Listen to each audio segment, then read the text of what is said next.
Well, well, hello everybody. Good evening. Wow, look at all of you. Clean, hello. Kiwi, congratulations on first.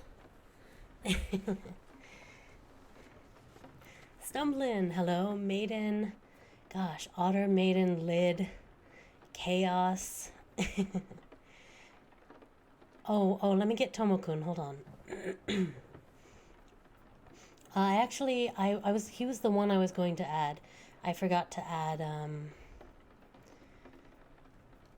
I removed most alerts because I don't want it to get, I don't want the book, the story to get interrupted by my loud ass alerts. I did bring snacks. I brought tea and cookies. I think Tomo is okay though. So let me get him out. Oop! We can hang out here for a second. This is a little scuffed. Hold on.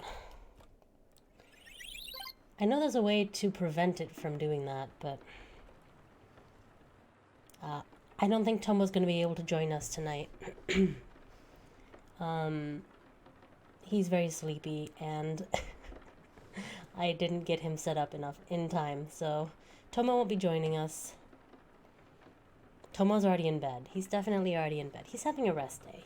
Sometimes you need it. Oh, hi, Telecus.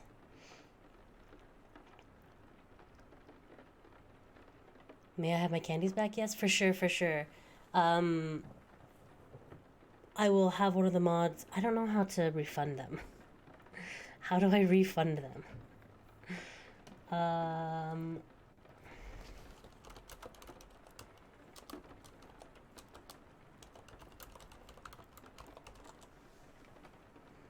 No refund. No refunds of substitutes.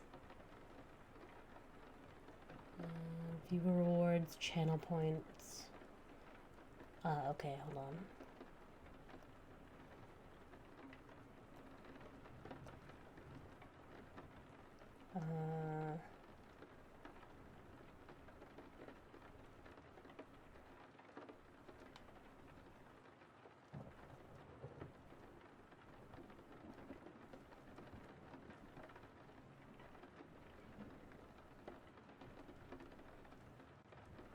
Ah.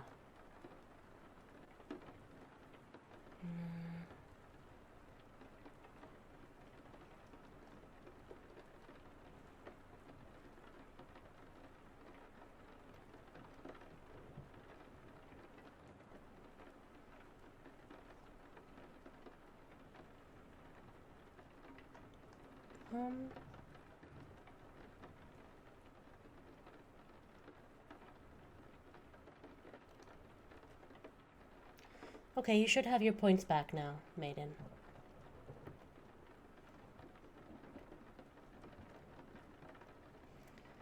Right. Why don't we get some music on?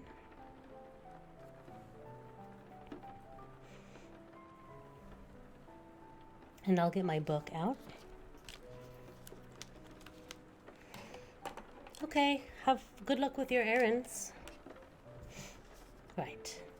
So, the book we're reading today is called Heir Apparent, and it was written by Vivian van der Velde. Oh, did I see the vibe check? I did see the vibe check. I have the queue up. Just certain ones that have pop-ups won't show. For example, Egghead won't show tonight. Actual story time. Yes, actual story time. I'll be reading an actual story. Hi, Pineapple. How are the vibes? The vibes are very relaxed right now. I have a scented candle going on in my room. I had a cup of licorice tea before stream to help my voice not be as hoarse as it sometimes is. I have another cup of licorice tea over on the counter next to my desk, so I will drink that if I need it. Share cookies? Of course. Cookies for everybody. Everyone can have cookies. Otter's birthday gift is story time. Yeah! It's Otter's birthday today. Just for those who don't know. Alright, shall we get started then? I've never done this before, so you'll have to bear with me here. Heir Apparent by Vivian van der Velde. This book is dedicated with affection for, but no patience with, those who would protect our children through humorless moralizing and paranoia about fantasy.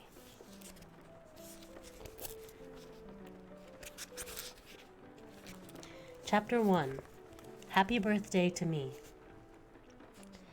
It was my 14th birthday, and I was arguing with a bus. How pathetic is that? Even before the bus had started in on me, my mood wasn't exactly the best it's ever been. Birthdays do that to me. This year I didn't even have a good excuse. I had actually received my birthday gift from my father on time, which might have been a sign he was making an effort to be more considerate and involved. Of course, if he was really considerate and involved, he wouldn't have had his secretary call to ask me what kind of gift certificate I wanted for my birthday. Whatever. Birthday equals don't mess with me mood. So there I was, on my way to cash in my gift certificate, riding on a bus powered by artificial intelligence, emphasis on the artificial. I saw the picketers just as the bus paged me. Passenger Janine Belisario, you asked to disembark at the Rasmussen Gaming Center, but there is a civil disturbance at your stop. Do you wish to continue to another destination, or would you prefer to be returned to the location at which you boarded? The voice was kind and polite, but only slightly metallic. I was not polite. I sighed loudly. Are they on strike? I asked into the speaker embedded in the armrest. There was a brief pause while the bus's computer brain accessed central information. Rasmussen employees are not on strike, the bus reassured me, at just about the same time that I could make out the picketers' signs. The demonstration is by members of CPOC. I sighed even louder. They pronounce it CPOC. It stands for Citizens to Protect Our Children. As a 14-year-old, I qualify by society's definition as a child.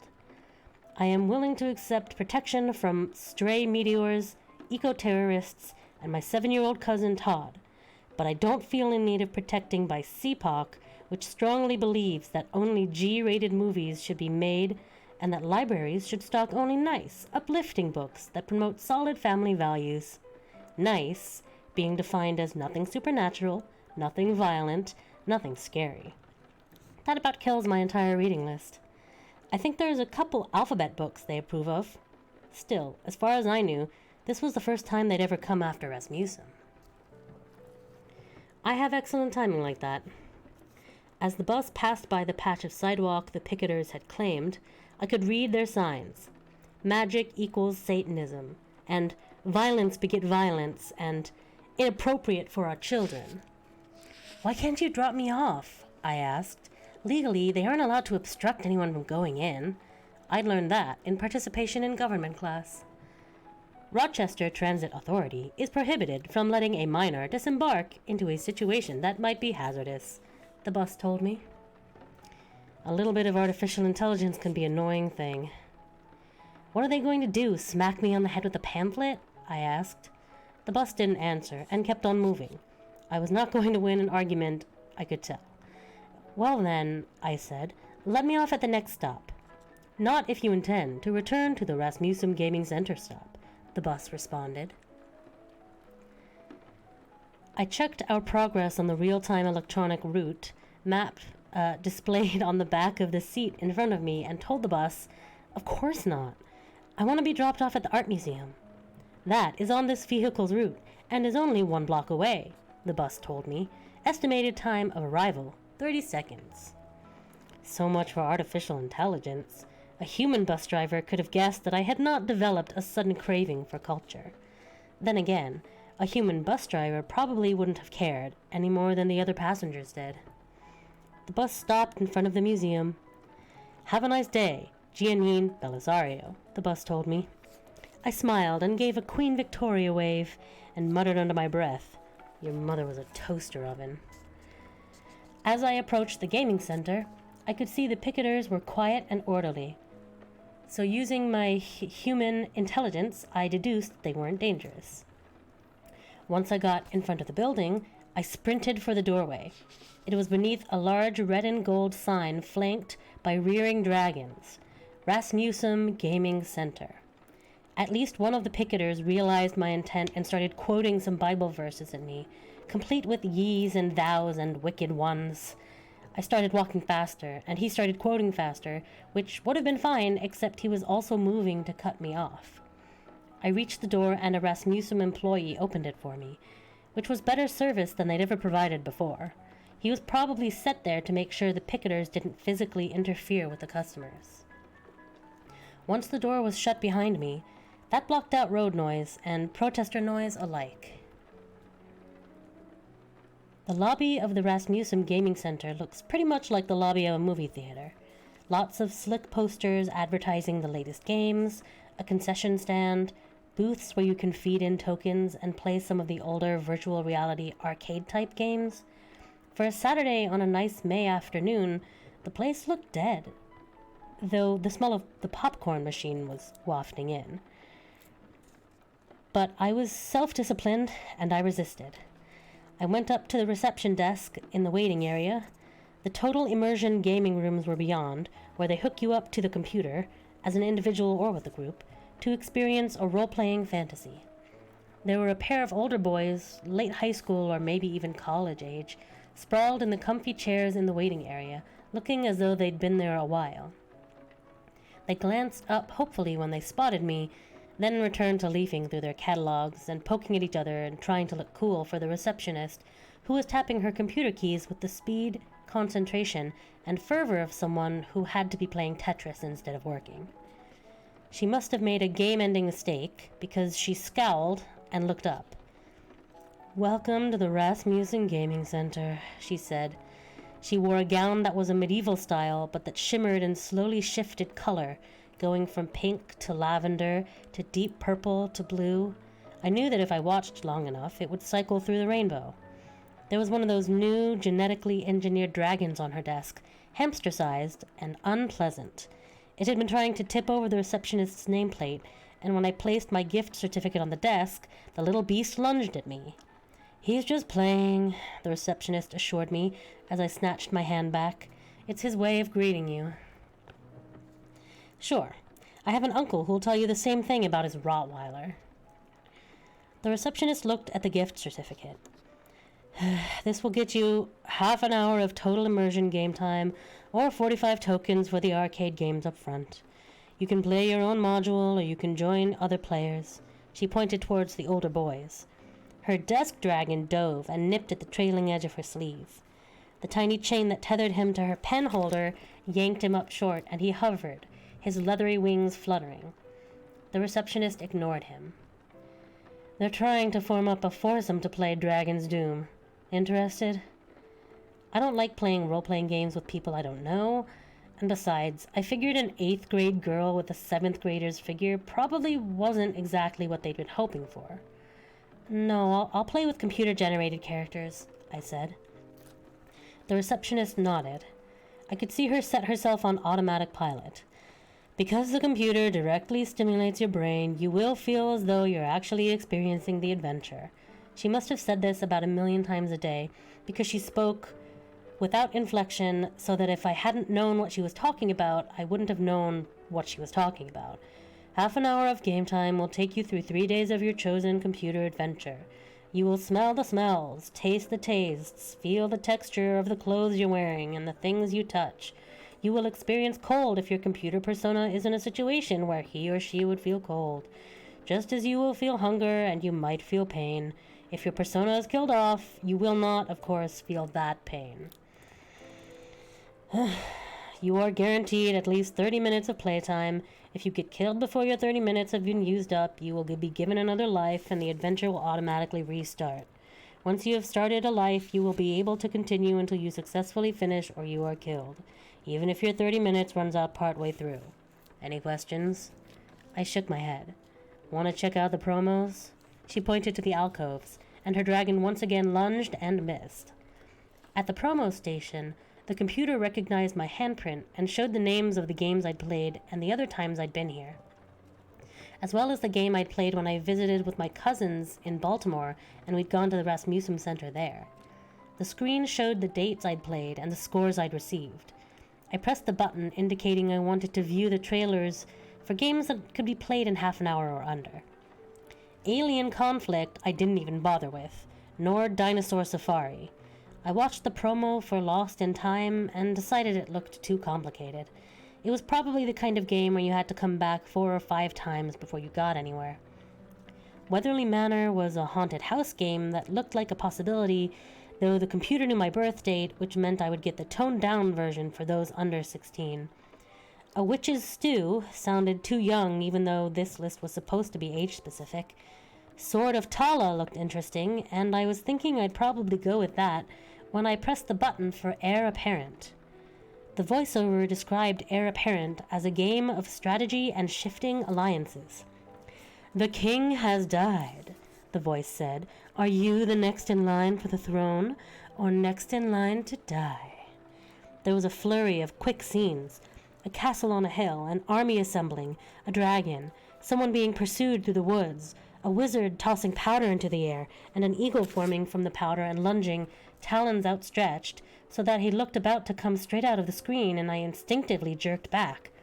"Who can you trust?" the voice asked. "Oh, welcome, Bard. Thank you for the vibe check. The vibes are very relaxed right now.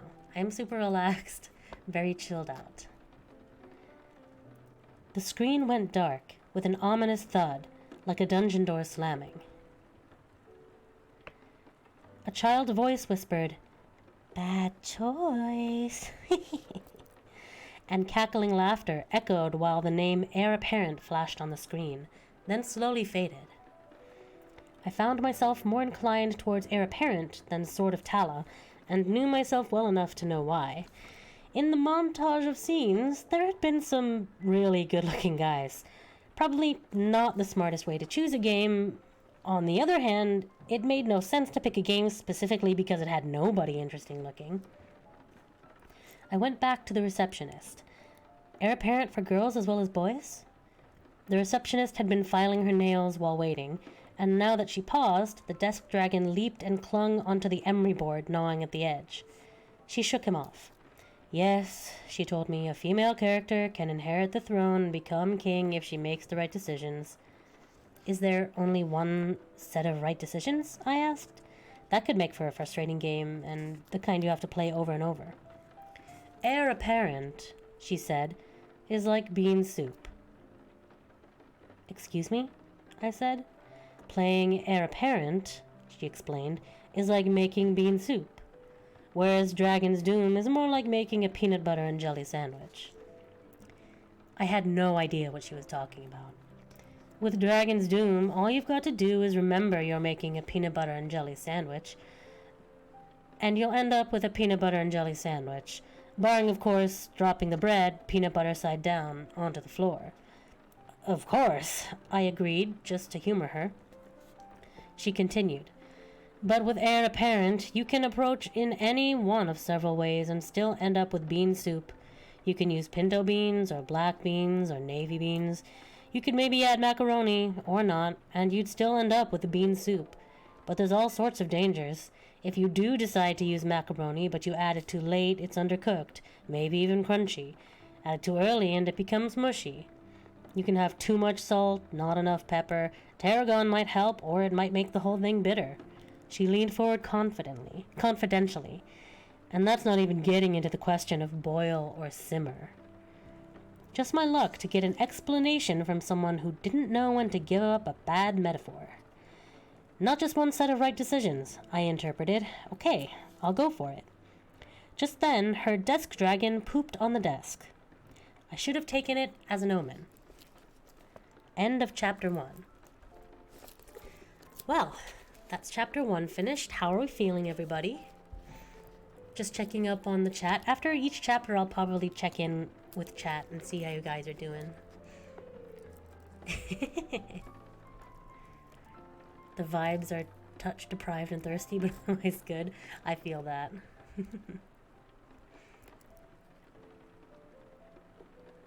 I'm so confused what happened, but I enjoyed it. Oh no, I'm sorry. It takes a minute to sort of catch up with what's happening. But basically, Giannine is in a virtual reality game center, like in the sci-fi sort of era. And she's going to play a game called Heir Apparent. Oh no, hiccups. No. This is a chill stream. Don't do this to me. Just dragging his friend.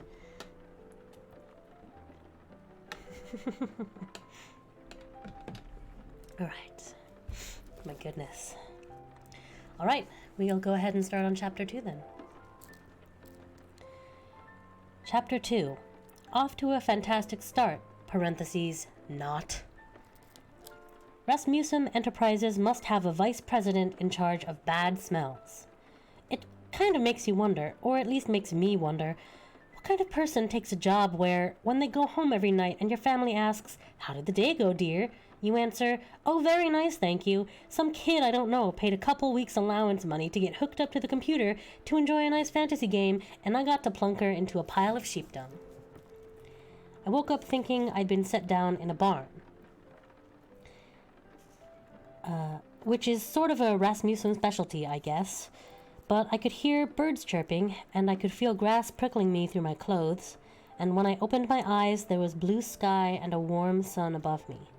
I could hear sheep bleating, not too far off. I sat up and was amazed to find nothing under me except the grass, which was when I realized that the stink was coming from me. My shapeless, scratchy, rough-spun, and many-patched dress of unbleached wool was a far cry from the rainbow-hued gown of the Rasmussen receptionist. The people who work for Rasmussen have a pretty weird sense of humor. Why do I put myself through this? I wondered, when my dad, who rarely calls except for the week before my birthday and the week before Christmas, had asked, through his secretary, what kind of gift certificate he could send for my birthday. I could have named a clothes store, or an electronics store, or a bookstore, but no. I asked for Rasmussen, and I'd crossed a CPOC picket line to get here. On the other hand, as soon as I stopped sending mental hate messages to Rasmussen, the computer conditioning kicked in. My mind filled with the details of memories I'd never had. The effect is like holding two pieces of tracing paper up to the light, one on top of another. At first, all you can see is a jumble, but as you concentrate on one drawing, or on one life, as the case may be, then suddenly you can make it out by ignoring the pieces that don't fit. So I ignored those parts that were Giannine Belisario, 8th grader at St. John the Evangelist School. I ignored Rasmussen Enterprises and its overpriced computer that lets you see, hear, feel, taste, and, yes, thank you very much, smell a fantasy adventure in quarter-hour segments that seem to last for days. I let myself become Giannine de St. Jehan, shepherder. Along with the identity came all sorts of snippets of information that I'd have known if I had been born and raised in the village of St. Jehan. Most of the information had to do with sheep. If one of those woolly critters came over here, I could milk it, shear it, cure it of ringworm by an infusion of ringwort, castrate it, or help it in the case of a breech birth. Not all at once to the same animal, of course. "Giannine," a voice called. "Giannine, come back to the house." A dog came bounding up to me, black and white with floppy ears. Did animals in this world talk? No, my implanted memory told me, well, mostly not, and definitely not in this case. This was merely Dusty, who helped me with the shepherding. Dusty was old, and her energy came in bursts, but you wouldn't guess that from the way she put her front paws on my shoulders and licked my face to greet me after my mid-morning nap. "Hiya, Dusty," I said, at the same time I tried to fend her off. The voice called again, "Giannine!" And this time I recognized it as my mother's voice. That distant, half-buried part of me that was my true self resurfaced long enough to bark, "Ha! Fat chance!" I tried to bury me even deeper. "Play the game," I told myself. "Did you pay big bucks just to find fault with everything?" My real mother lives in New York because that's where her employer wants her to be, so I only see her one weekend a month during the school year when she comes and stays with my grandmother and me. That, and for 2 weeks during the summer, which, apparently, is all she can take of me in her New York apartment, which is, as she says, cozy for one. I told myself not to be bitter about my mother's attitudes towards me. It is, after all, better than my father's. My father demanded a paternity test before the divorce settlement when I was 5. And, excuse me very much, but while 5 might be too young to catch all the nuances, I didn't need nuances to understand that my father wasn't willing to love me, much less pay child support unless my mother could prove I was his. But none of this, I told myself, was true in this life. So none of it was important. In this lifetime, I lived with my mother named Solita and my father, Dexter, who was a peat cutter, and my 3 younger sisters and 2 younger brothers, and we all loved each other unconditionally. I stood, despite Dusty's attempt to knock me over. Instinctively, my eyes found the right hut out of a cluster of 8, the entirety of the St. Jehan village in all of its glory. All of the huts were made of straw and held together with sheep, you can probably guess what. There was my mother, nearly as broad as she was tall, waving to me from the front yard. A swirl of chickens and a small children stirring up the dirt around her skirts. "Stay, Dusty," I ordered the dog. "Guard the sheep." Dusty lay down on the spot I'd vacated, resting her head on her paws. I assumed that if a wolf or if thieves came, she would know what to do. I waved my woolen cap at my mother and started down the hill. The part of the scene below that didn't fit was the man standing beside my mother. He had an ostrich feather-plumed hat and was holding the reins of a fine horse that had obviously never pulled a plow. Between the two of them, man and horse, there was enough gold trim to keep the village of St. Jehan fed for a year. I could see he'd been talking with my mother, though he took great care to keep out of the way of the chickens and children. "Hi, Neba, welcome." "Hello, Mother," I said when I finally reached them. "Hello, sir." It couldn't hurt to be polite, whoever he was. The man wrinkled his nose. "Is this the last?" He pulled out a lacy handkerchief and breathed through that. Did I smell that bad? "Yes, sir," my mother said. "Stand straight, Janine, and don't fidget." When my mother in the real world deigns to visit, she had the same sort of advice for me, as does my grandmother. Must be a mother thing. I stood straight and didn't fidget. My mother shooed off the children and as many of the chickens as she could.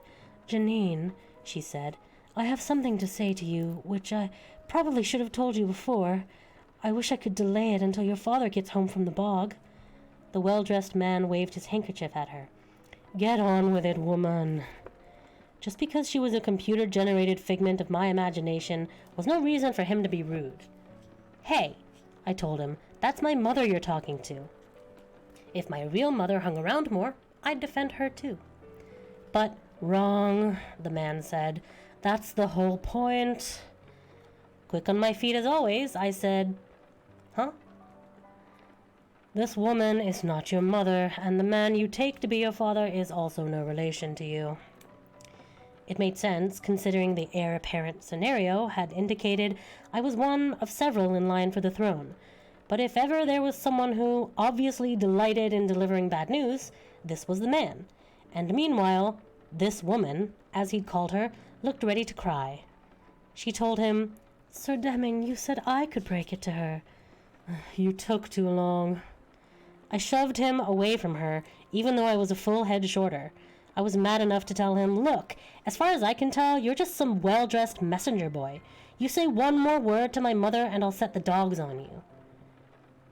Actually, we only had Dusty, and the chances were that she was asleep by now, but "I'll set the dogs on you" sounds more impressive than "I'll call my dog, and if she hears me, and if she obeys, she'll make her way down here and maybe even bite you with whatever teeth she has left." And it certainly sounds more impressive than "I'll set the chickens on you." Deming looked down his nose at me and sneered. I told him, "I'm assuming you were paid to deliver a message?" With his lip still curled, Deming said, "These people who have raised you are in truth your foster parents.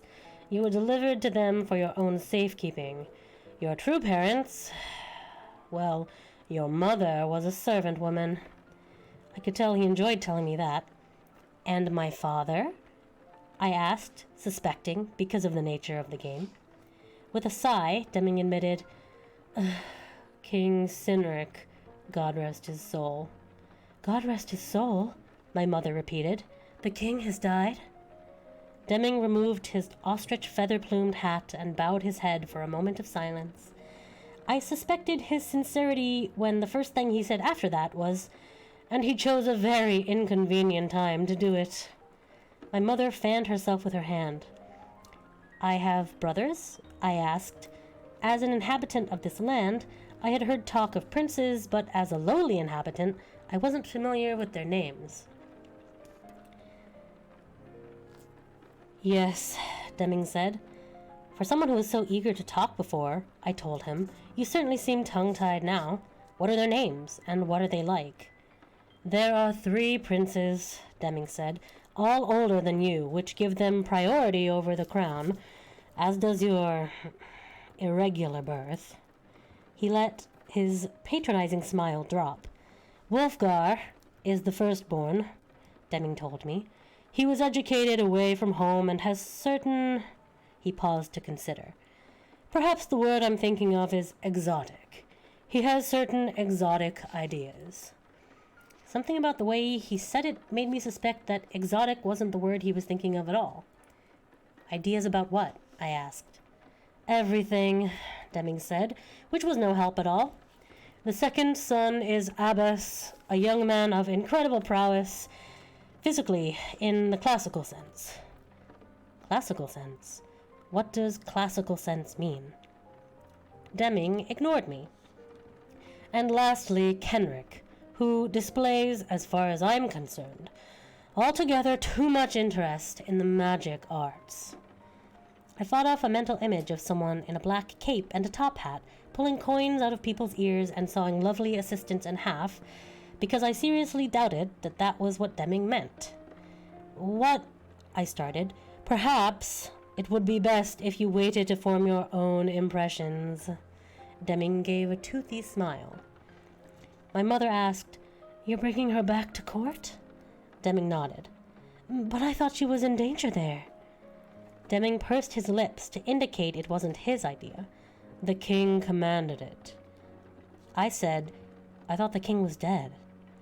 Deming sighed to let me know what an idiot he found me. Before he died, it was his deathbed wish. Of course, he was quite feverish by then. Deming clearly thought the king hadn't been in his right mind. When you were born, you were a royal embarrassment. Your servant mother had died during the long and difficult labor, and there were those among King Cynric's advisors who pointed out that there was nothing unusual about a young mother and her firstborn both dying under such circumstances. But the king was a kind-hearted man. Deming sniffed, or snorted, into his handkerchief. I'll bet. It was hard not to picture my real father as the king. So when he knew he was dying, he had a twinge of conscience. I finished for Deming. He decided to see if I was still alive after all. Oh, he knew you were alive, Deming assured me. He sent to have you named his heir. Oh my mother gasped. I had assumed that the succession had been left unclear, that I'd have to fight it out with the other 3 who were all older than me and who, presumably, had 2 royal parents. Why me? I asked. Deming stuffed the handkerchief back into his sleeve. Heaven knows. He wiggled his finger at me. Go on, get on the horse. Time to pull yourself away from the sheep. I didn't tell him that so far I liked the sheep more than I liked him. I kissed my mother and my brothers and sisters goodbye. You're leaving now? My mother cried in dismay. Without saying goodbye to your father? I sent word to him that Sir Deming was here, and he should be coming home from the bog soon. I was eager to get the game moving. Rasmussen builds in a little extra time for soaking up the local atmosphere, and because people playing a game for the first time will make a fatal mistake or 2 and have to rely on additional lives. But how many depends on how soon they mess up and how badly. I don't know how many players actually make it through a game in the first sitting, but my grandmother couldn't afford to send me here on a regular basis. That, and remembering the last time I'd said goodbye to a father, had me frantic not to wait around. I'll send for you when things get settled, I promised. Even if the game ended before I could, saying it was worth the look on Deming's face. End of Chapter 2. Well, what do we think so far? My goodness, so much chat. No, there was... Sorry, Mom, the main quest is over there.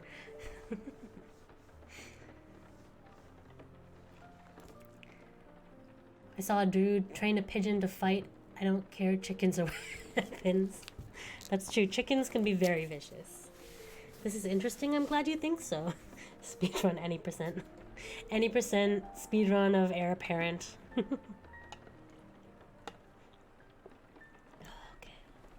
Alright, shall we continue? Oh, I'm glad, Maiden. I'm glad you think so. Chapter 3. Fun and games with the family. When Deming and I arrived at the castle, there were pages to blow a trumpet fanfare, and guards who saluted me and called me Highness, without the superior mockery of Deming's tone. In the courtyard, 2 squires rushed forward to help me dismount. Having never, in the real world, ridden anything livelier than a carousel horse, I'd been pleasantly surprised that my character had memories of riding a horse. Of course, that had been bareback on the plough horse of the community of St. Jehan, but if I didn't try to analyze and I just let my character's instincts take over, it wasn't too hard to stay on. A good thing, because I suspected that if I'd fallen, Deming would have just left me, king's wishes or not. But now, servants lifted me off his horse as though I were a delicate lady, and both I and my character enjoyed that. Deming disappeared into the crowd, probably to take a bath, if I was to take all of his sniffing and whining seriously. A gray-haired man in a crushed velvet suit was waiting by the entrance to the castle proper. "Welcome, Princess Janine," he said, bowing. "I am Counselor Rawdon, one of King Sinric's advisors. Allow me to escort you to the great hall where the royal family awaits." Though his smile looked sincere, I kept in mind what Deming had said about the king's advisor's suggestions at my birth. I was half expecting that the people at Rasmussen would give me a castle that was a wreck, run down and rat-infested. But it was the one I had seen in the promo. It was like a magnificent old cathedral, except without the incense. Polished stone walls and floors, high vaulted ceilings, stained glass windows. Rawdon led me down a wide gallery. One wall was made of mirrors. The other was a series of marble arches opening onto a formal garden with fountains and crushed stone walks. I tried not to gawk like a tourist. Finally, we came to a massive set of carved doors. 2 guards in ceremonial dress saluted, then opened the doors while a third man blew yet another fanfare. "Her Royal Highness," Rawdon proclaimed, "Princess Janine." My first impression was that I had just been announced to an empty room. But then I saw that everybody, and everybody was only 4 people, was clustered around 2 thrones way down at the other end. Rawdon whispered, "Good luck," my first hint that he was about to abandon me. I whipped around to see him bowing his way backward out of the doors. Once he cleared the opening, the 2 guards swung the doors shut with a massive thud, leaving me with my back exposed to my 3 half-brothers and... My 3 half-brothers would have been the obvious guess, and the woman I'd glimpsed, one of their wives, perhaps? Or she could be the queen, my dead father's wife, and the mother to his sons. I hadn't thought to ask Deming if she was still alive, or what her name was, putting me at a definite social disadvantage. Obviously, I wasn't going to find out anything by standing with my back to them. The doors closed 5 inches from my nose. Someone tittered, and I had the impression it wasn't the woman. "Hello," I said, turning to face them. There was a huge leaded glass window behind them, so they were little more than dark silhouettes. My footsteps echoed hollowly as I crossed the vast distance all alone, aware of the four sets of eyes watching me, evaluating. Should I have waited to be invited to approach? No, I thought. I'm a princess. Or at least half princess. Princesses do not wait to be summoned, do they? Close up, I determined that the woman was definitely the queen. For one thing, she was sitting on one of the thrones, and she had a crown. She was also 40 or 50 years old, a bit old for any of these guys, even for an arranged marriage. The princes ranged from one who was only a couple years older than me, to the other two who were probably in their early to mid-20s. They were the good-looking guys I'd noticed in the coming attractions. "Hello," I said, remembering to stand straight and trying not to fidget, which was tough, considering I didn't know if I was supposed to bow, seeing as how we were all royalty. "It's a great honor to—" The queen turned to the prince, who stood at her right. That one was Abbas, I thought. I suddenly understood what Deming had meant when he'd said that Abbas was strong in the classical sense. He looked like he'd stepped out of one of those old Hercules movies. Huge muscles bulging out of an outfit consisting mostly of leather straps with metal studs. His skin was tan and slick. I wouldn't have looked that healthy with a whole tube of skin bronzer. "This girl," the queen said to Abbas, "smells like a goat." The prince wrinkled his nose at me. "Yes," he said in a strained voice that sounded like he was trying not to inhale. "Ahem," I said. Sheep, actually." The queen gave me a look like, "Oh, I didn't know turds could talk." "I've been working tending sheep." "Don't get started," I warned myself. She didn't want explanations or clarifications. She just wanted to put me in my place. But the silence sat there and sat there, so I babbled on. "I probably smell more like sheep than goats." One of the other princes snickered. "Wolfgar?" I speculated. "The foreign-educated one?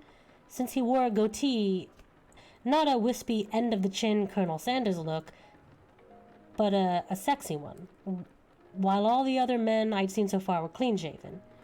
He was looking at me with undisguised contempt. The third prince, the youngest, who would be Kenric, fidgeted using his hand to cover a smile. He was sitting sideways on the arm of the empty throne, which might indicate he was trying to insinuate himself into the kingship. When he saw me looking at him, he flashed his smile openly, which could have meant that he was friendly, or that he was amused, or that he realized I was too dumb to be a serious trouble. "I think," the queen said, "we should kill her now and be done with her." "All right," Abbas said agreeably. One of those straps crisscrossing his chest must have been a harness to hold his sword on his back, because he reached over his shoulder and whipped out a blade almost as long as I was tall.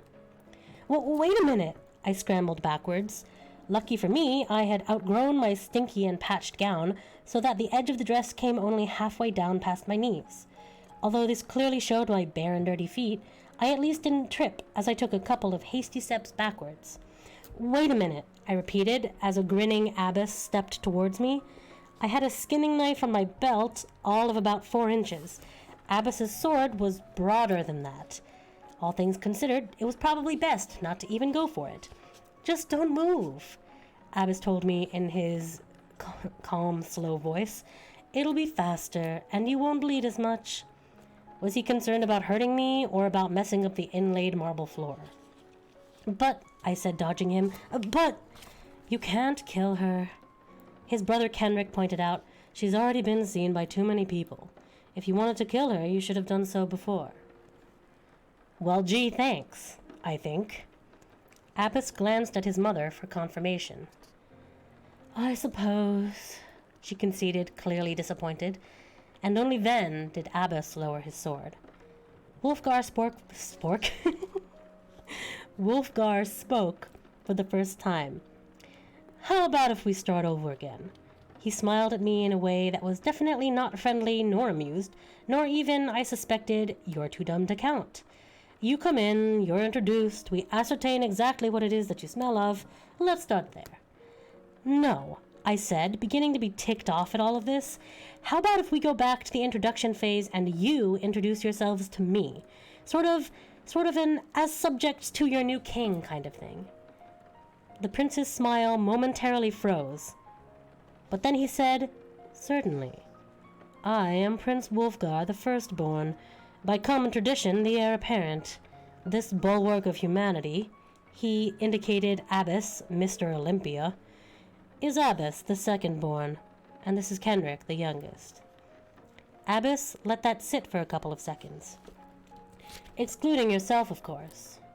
His hand swept in the direction of the queen, who looked miffed to be introduced after the others. Our mother, that is the mother of the king's legitimate children, Queen Andriana. The queen sat forward on her throne. Now, she said, Janine.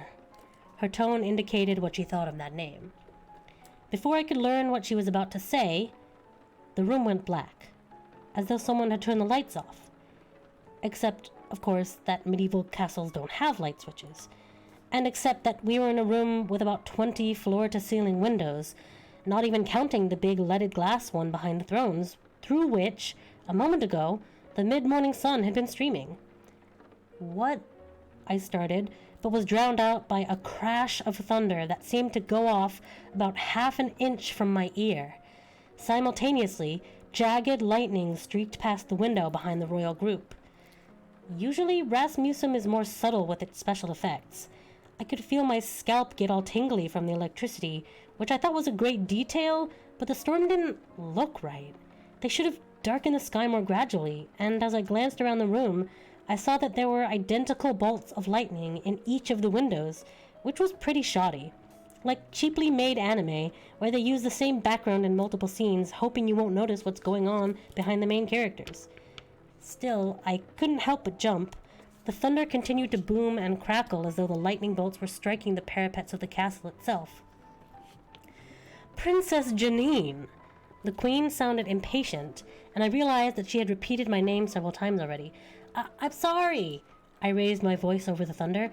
I didn't hear! I tapped my ear just in case she couldn't hear me.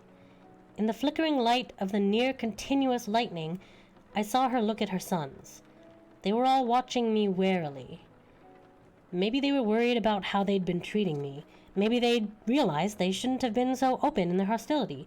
The queen said something I couldn't hear. What? I said. I can't hear you over the thunder. Again, the royals exchanged a look among themselves. The queen raised her eyebrows. Kenric, sitting on the arm of the throne, stopped swinging his leg and leaned forward. Wulfgar took a step away from me as though nervous, and Abbess, still holding his sword, raised it defensively. Danica, thank you so much for the raid. Thank you so much. Welcome, raiders. My name is Elsh. I'm an alien VTuber who was born here on Earth. Tonight we're reading a book called Heir Apparent by Vivian Vandeveld. No worries, I'll keep going now, but you guys are welcome to stay and listen. Alerts have been turned off, that's right. Right, so. And no, I decided as the queen said, "What are you talking about?" No, this wasn't a, "this is someone we shouldn't have threatened" look.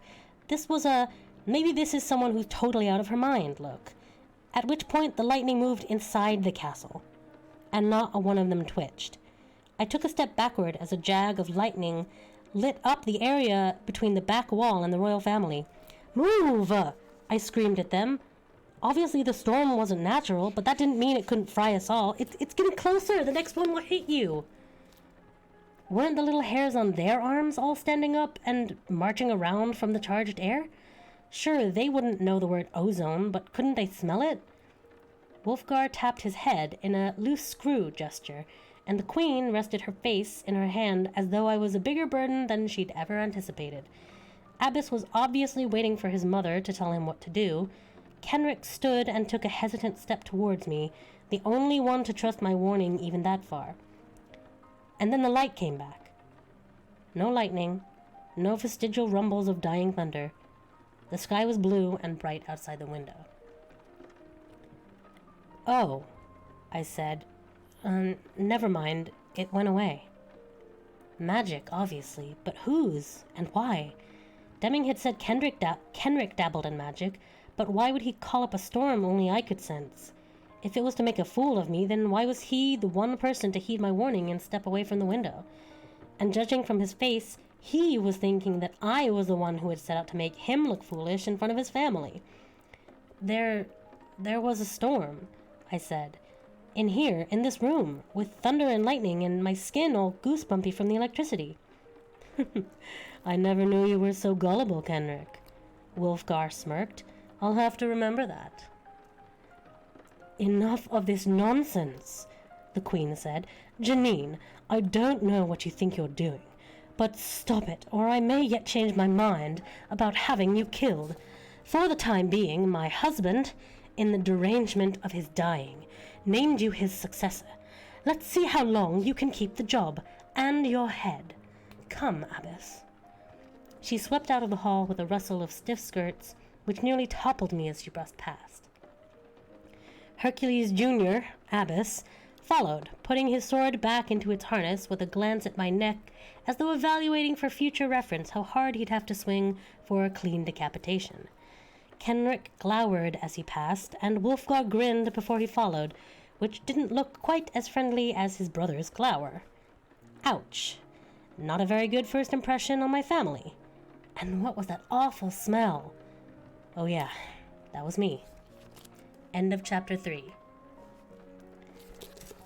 Alright, how are we doing? Thank you again so much, Danica, for the raid. Oh, thanks for the hydrate, Chaos. Busy says I'm cute. Thank you, Busy. Oh, I see, he's gone off to work. You guys like the royal accent? Thank you. I'm trying to do very slight differentiations for characters, though I will inevitably have to repeat some voices, because I just don't have that much of a wide range. I'm just taking my hoodie off. Elsh the Ojo-sama. I'm glad to hear it. Right. Let's continue, shall we? Chapter 4. A Heavenly Visitor. Oh, welcome, Pelican. Sorry. It's good to see you. Chapter 4. A Heavenly Visitor. The point of Heir Apparent is to make good decisions, choose capable and trustworthy friends and advisors, and survive long enough to be crowned as king 2 days from now, game time. Judging from what I'd seen of my family, none of them would fit very snugly into the trustworthy friends and advisors category. Maybe my first decision should be to have the guards throw them into the dungeon. But seeing as the only other people I'd met here at the castle, not counting the stable boys, doorkeepers, and trumpeters, were Deming and Rawdon, it didn't seem a good plan to throw 4/6 of the people I knew into prison. I had to find an ally, and fast. As I ran after my family like a puppy that doesn't want to get left behind, I considered. The Queen had every reason to hate me as her husband's illegitimate child. Also, she had the welfare of her 3 offspring to advance if she could not gain the throne for herself.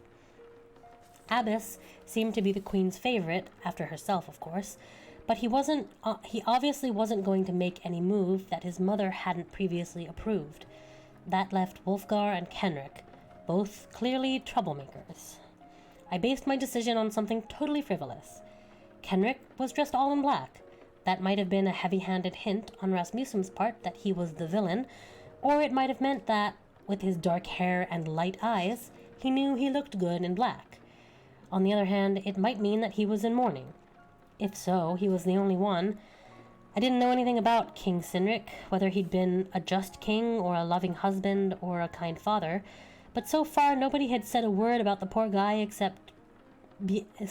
being dead, except how it related to the succession and to the throne. "Kenrick!" I called. I don't know what I'd have done if he'd ignored me, but he waited for me to catch up as the others moved on without us. Still, he didn't look happy. He had no reason to trust me more than I trusted him. We were standing by one of the gates leading outside, with sunlight and the chirping of birds and a soft breeze that carried the scent of lavender, as though nature wanted to rub in the idea that I'd imagined or made up the storm. Are there wizards that live nearby? I asked. From his expression, it was a dumb question. From his expression, everyone knew. Kenrick crossed his arms over his chest. Xenos and Uldamar. Well, I said, apparently one of them magically created a storm that I and only I could see.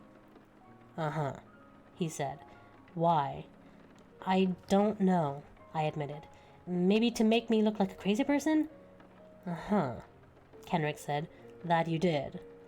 But he looked more amused than angry now, which I suppose was a step in the right direction. Before I could ask if he could think of any reason one of the wizards might have called up the storm, there was a commotion in the courtyard. 2 guards in chainmail were dragging along a boy who couldn't have been any older than 9 or 10. The boy was crying and trying to squirm away, and the guards were not being gentle about holding firm. "Prince Kenrick," one of the men called out, "and, Princess Justine." "Janine," I corrected. The man shrugged like, what's the big deal? Didn't I get it mostly right? He was looking at Kenrick as the person in charge, not me, and no doubt considered himself extremely gracious for even acknowledging me. "We caught this boy poaching. He killed a deer. The usual punishment?" Kenrick opened his mouth to answer, then turned to me. "I don't know. Janine?" His voice and manner dripped with innocence. "What do you think? The usual?" One thing I was certain of, he wasn't asking for advice, he was testing. "Well, what's the usual?" I asked, ignoring the answer the Rasmussen program was prodding forward from my subconscious. For a first-time offense for poaching small game might be branding or to have his hand cut off, Kenrick told me. For deer, the penalty is death. "No," the boy whimpered. "I didn't do nothing. I found him dead already. I was dressing him down so the meat wouldn't go to waste, but I didn't kill him." Kenrick was watching me appraisingly. I said, "The boy says he didn't do it." "Of course he does," Kenrick said. I looked at the boy, all ragged clothes and tear-streaked, with his bones showing under his dirty skin. "Did you see him kill the deer?" I asked the guards. "No," the one who was doing all the talking, "but look at his hands. They were bloody to the elbows." "He already admitted to dressing down the carcass," I said. "Did you see him kill the deer?" For an awful moment, I thought one of them was going to say yes, but then both guards shook their heads. "Then let the boy go. My first command as would-be king." The guards looked to Kenrick, unwilling to take my word for it. Kenrick spread his hands out, indicating that it was my decision. The guards let go of the boy and saluted smartly. Perhaps too smartly, like when you jump out of your seat and shout, "Good morning, sir!" to the teacher you hate the most. I didn't know what to do next, so for a moment I did nothing. Kenrick turned and walked away, back into the castle. I suspected I was probably supposed to say or do something to make him stay, but the game's time limit for me trying to figure that out must have run out. The guards, too, left to do whatever guards here did when they weren't terrorizing 9-year-old boys. Probably another missed opportunity. "Are you all right?" I asked the kid. He was watching me through the fringe of hair that hung down at his eyes, looking like a headlight-startled rabbit. He was so dirty, I couldn't tell if the guards had beaten him up. "Are you all right?" I repeated, tipping his face up by the chin. "He kicked me, hard, on the shin, and ran off." "You ungrateful little—" I muttered as he ran over the open drawbridge, vaulted over a short fence, and took off through the meadow beyond. I turned to go back into the castle, when suddenly there was a brilliant shaft of light from the sky. Clouds billowed up out of nowhere, then rolled back. Harp music sounded, an angelic choir sang a note of infinitely sad sweetness, and a white-robed figure descended on a golden beam. "Giannine Belisario," the white-robed figure said, in a voice like the voice of God from the videos they show in religion class.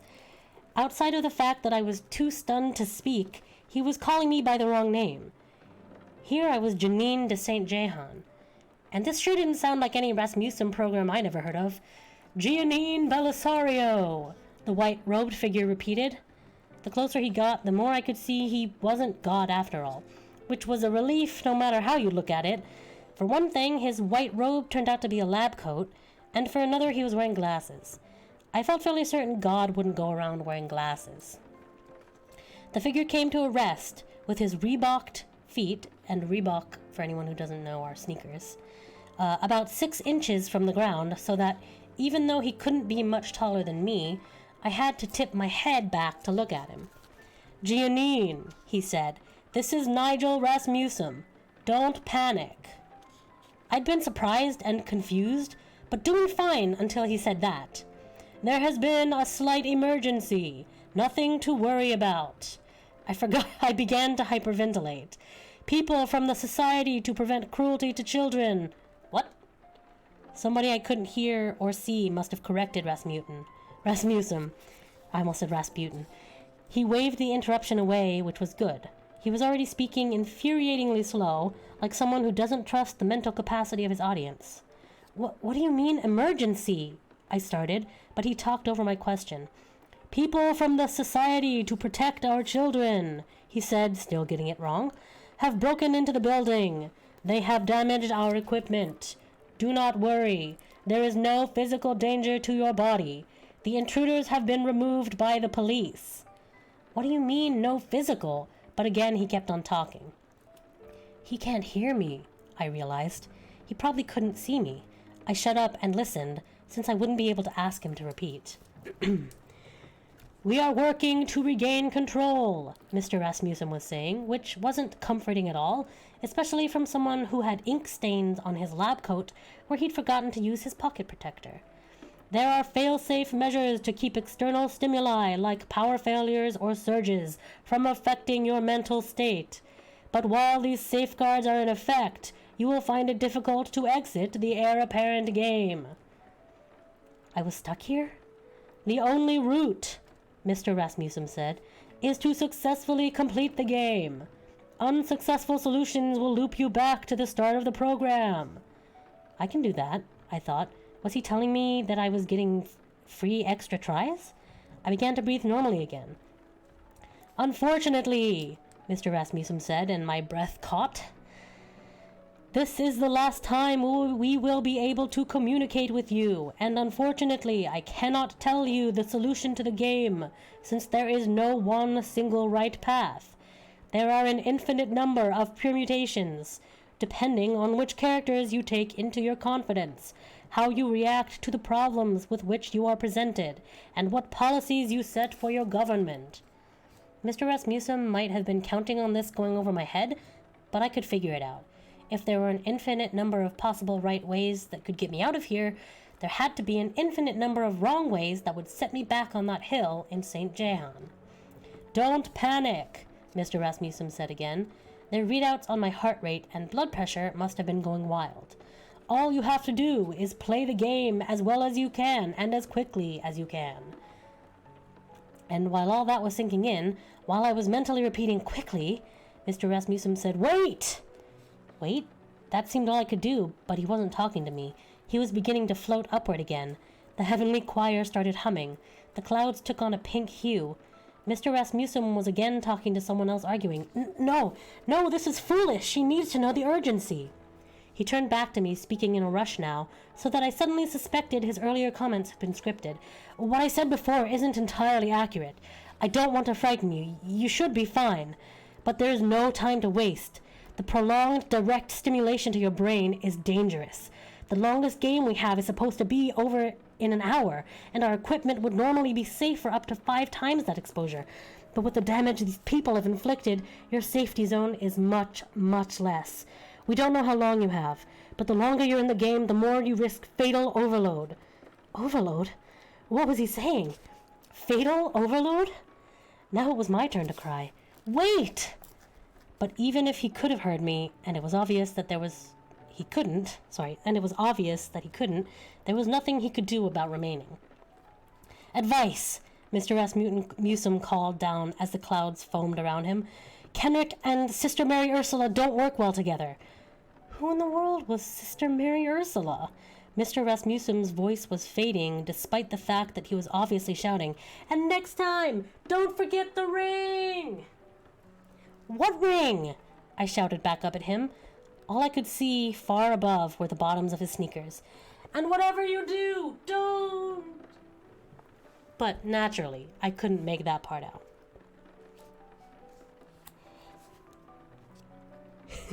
End of chapter 4.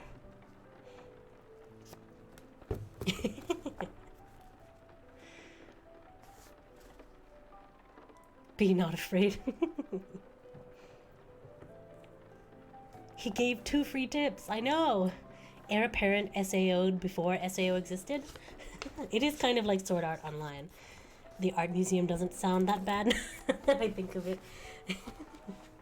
What year did Sword Art Online come out? Because Heir Apparent was published in 2000.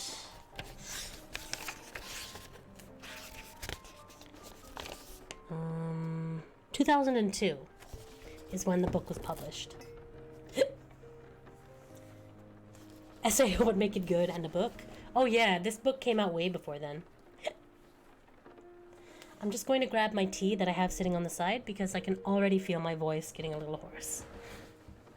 Also, I'm sitting in a different chair today. I'm sitting in a chair that doesn't squeak, or at least doesn't squeak as much.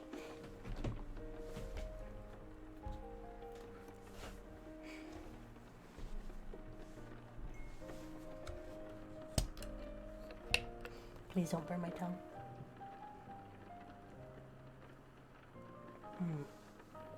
Oh, it's not even hot. Oh, it's not even warm anymore. Heir Apparent was published in 2002.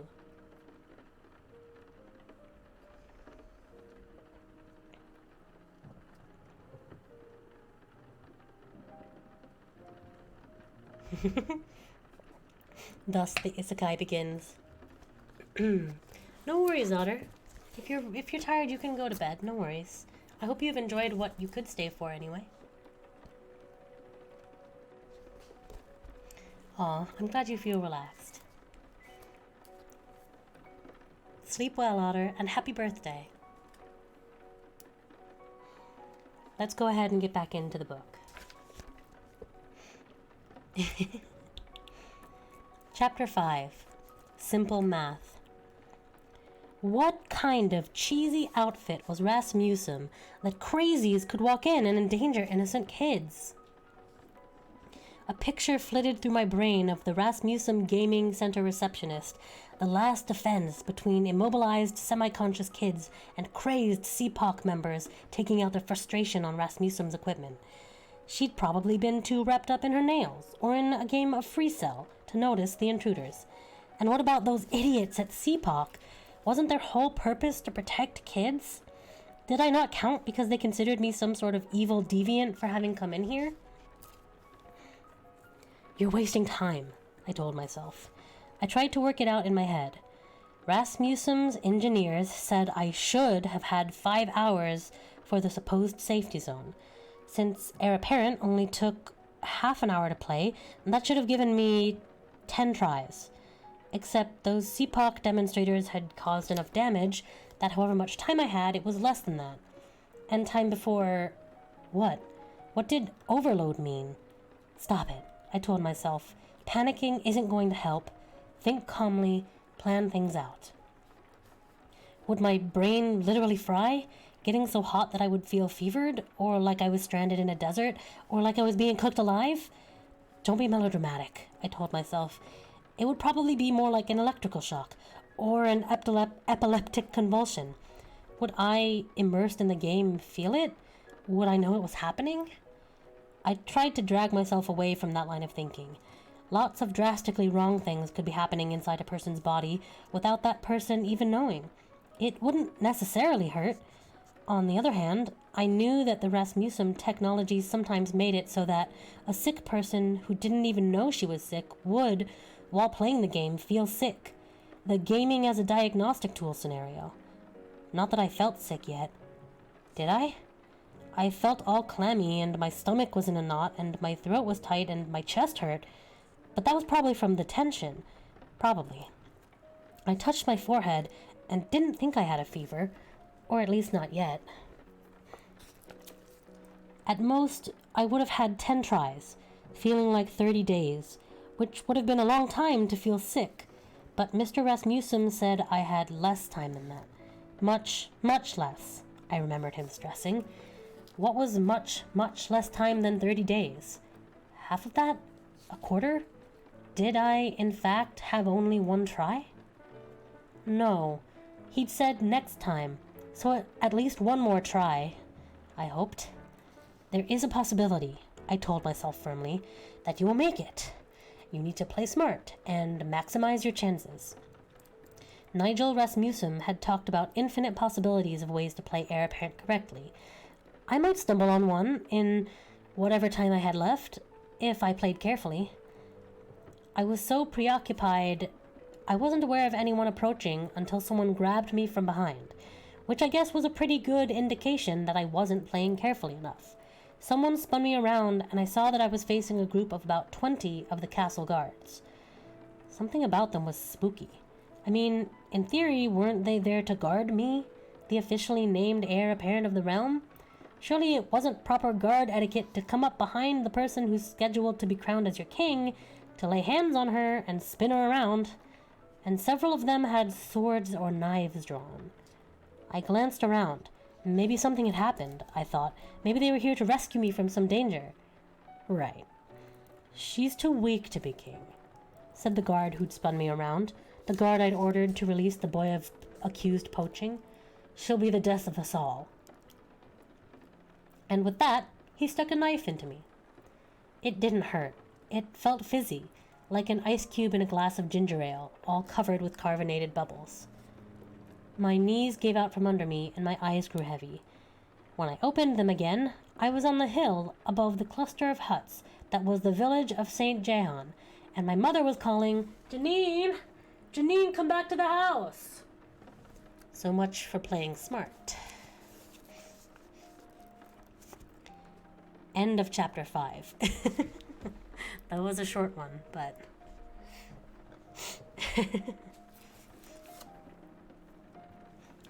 Chapter 6. Do not pass go. Do not collect $200. Okay, I thought. That brings me down to... what? Whatever I had had before minus half a day? Never mind, I told myself. Just play smarter this time. Nigel Rasmussen had given me 2 hints. And a next time, he said, don't forget the ring. Okay, I'd be on the lookout for a ring. And Kenrick and Sister Mary Ursula don't work well together. I'd be on the lookout for Sister Mary Ursula. I would concentrate on being a good heir apparent so that I would win the game. And I wouldn't distract myself by keeping a running calculation on how much time I might or might not have left. Just as last time, until I did something different, everything would be just as last time. Dusty, my dog, leaped on me and began licking my face. Down, Dusty! Stay, guard the sheep. Dusty lay down and either guarded the sheep or went to bed. I ran down the hill. Hello, Mother, I said. I glanced at her hands. No ring. Of course not. She was a simple peasant woman, and peasants don't wear jewelry. I asked, who's this? Even though I knew Sir Deming's name and business, my character wouldn't. Sir Deming was just as rude as last time, waving his handkerchief as though to dissipate the smell I brought with me. He asked, is this the last? Who cared what he said? I saw he was wearing a ring. Aha! My, what a nice ring, I said, talking over my mother, who was telling me to stand straight and not fidget.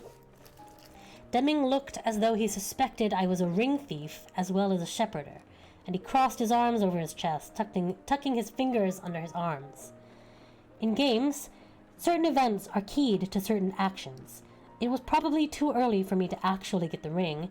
I listened, antsy with anticipation, while I was told, once again, that I had been living with foster parents.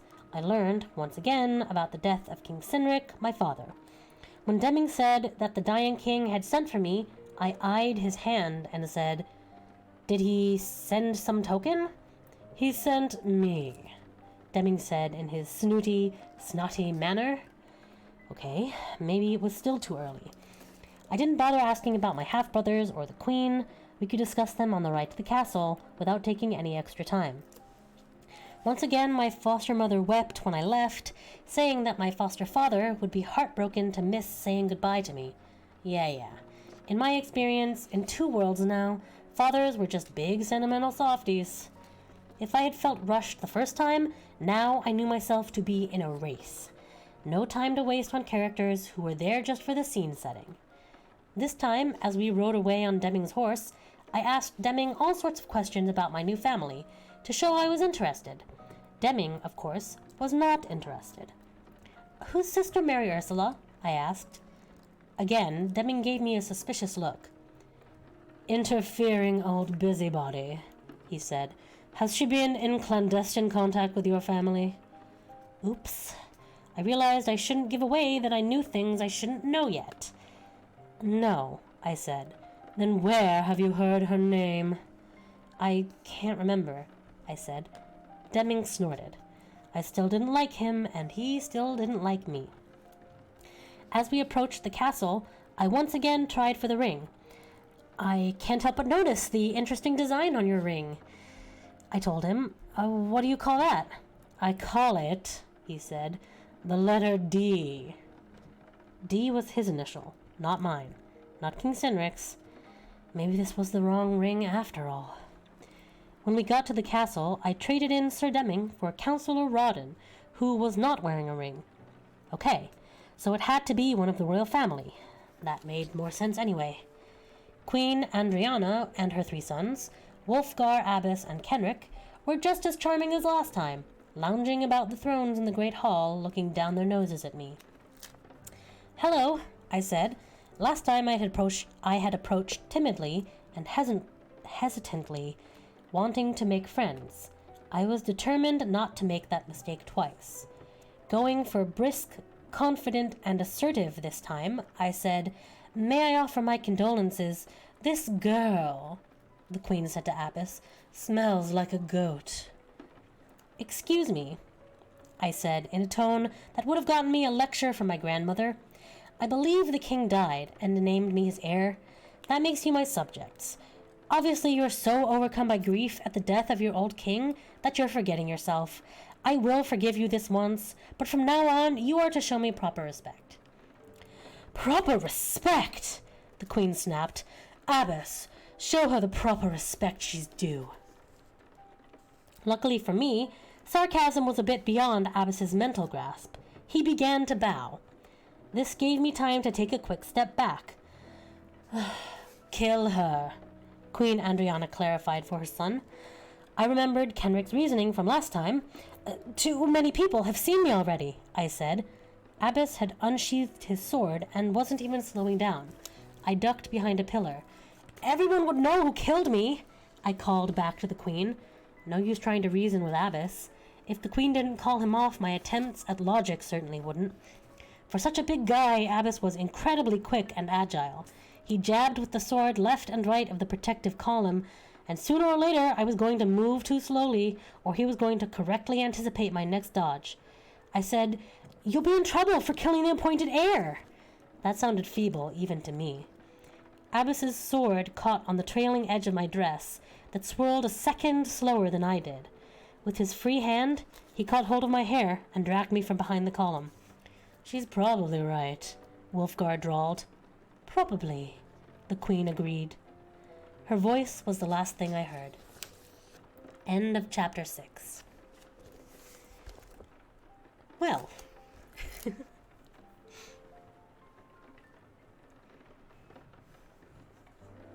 SMH, talk to your dad. It's ruining the continuity. I mean, to be fair, she's a 14-year-old. So, you know. Oops, sorry. The stupidity can be a little bit, you know, argued away.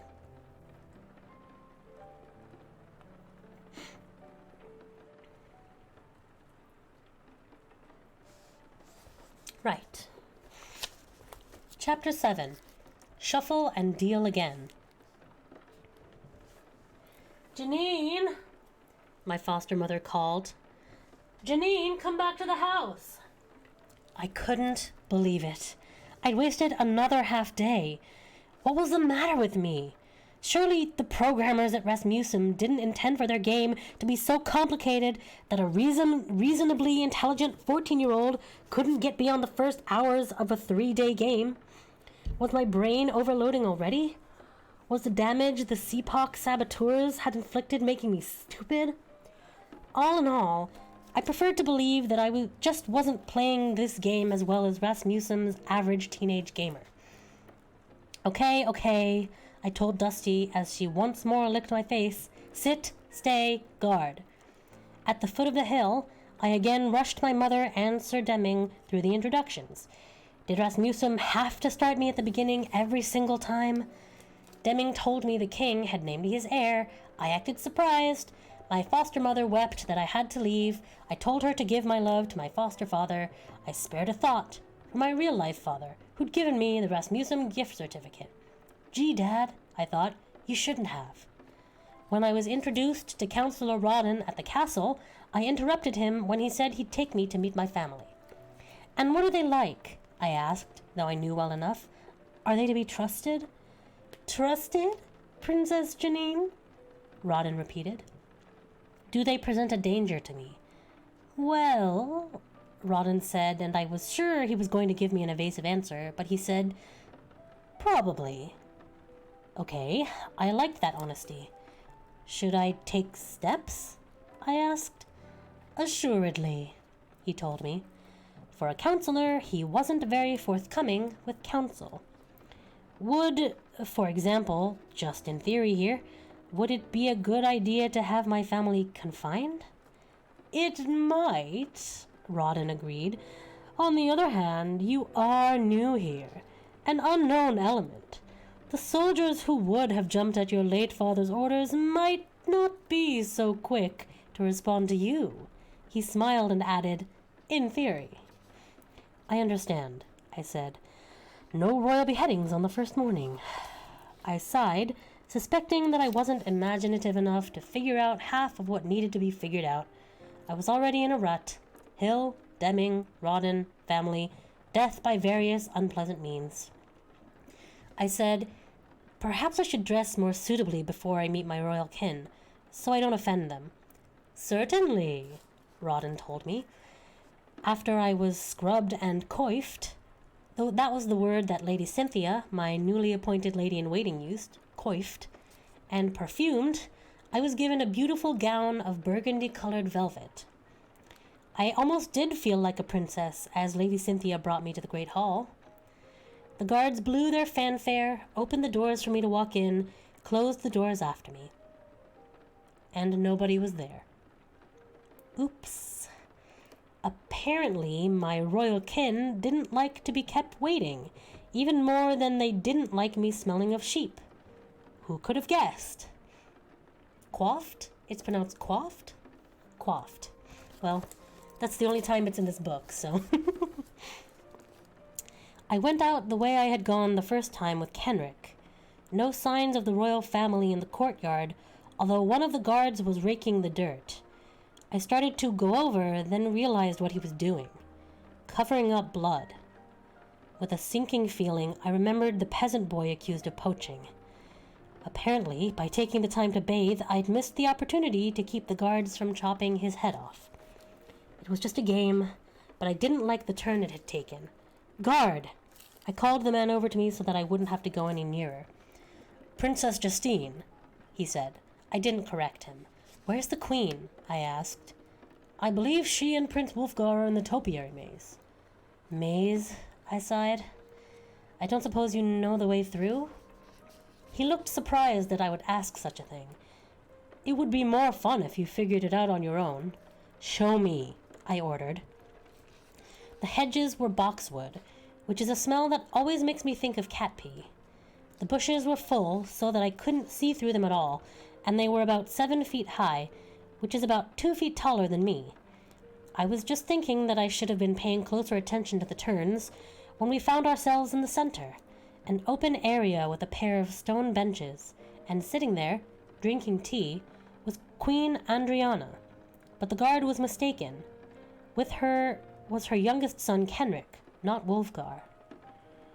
"Ah," Andriana said, "the sheep princess. I thought I smelled something terrible." "I did take a bath," I said. "A bath," the queen said, "no matter how long, is not sufficient to wash off the stink of a bad birth." She waved her hand at the guard so that her ring caught a glint of the sun. "You, go." "I'm sorry I kept you waiting," I said. "I tried to make myself presentable before appearing before you. I know this is a difficult time for you." "Oh, hush, you tiresome thing," the queen commanded. "Kenric, can't you do something about her?" "What exactly?" he asked. "Well, I was thinking you could kill her." Apparently there was no pleasing this woman. "She has been seen by other people here," Kenric pointed out. "Maybe she'll have an accident," Andriana said wistfully. "Maybe," Kenric agreed.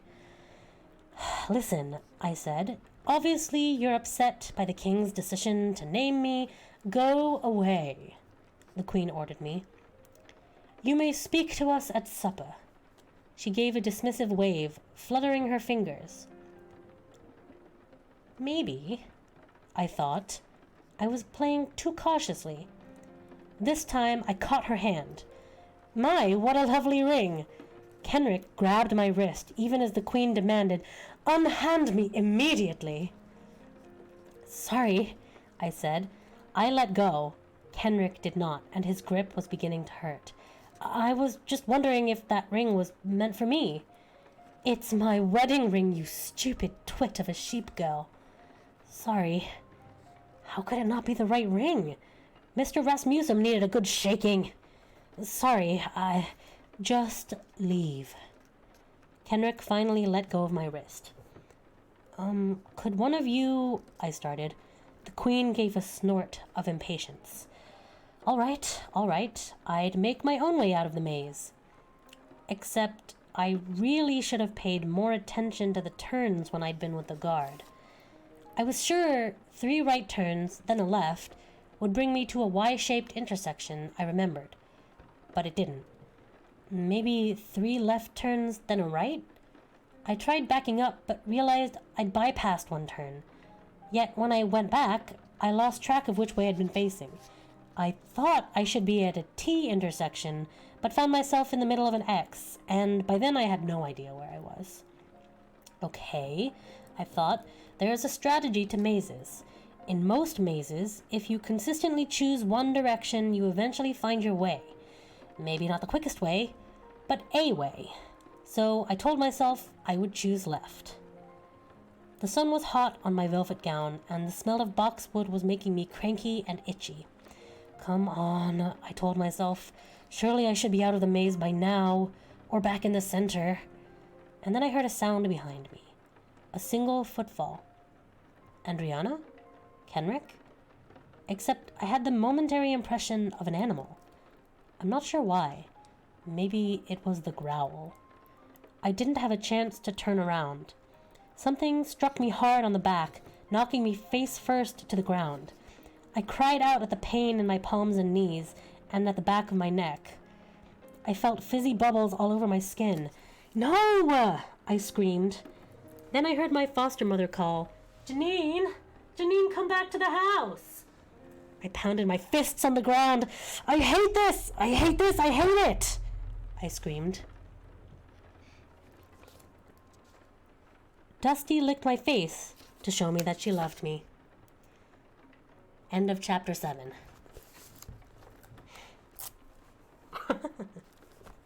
Okay, bye, Kiwi. Thanks for hanging out.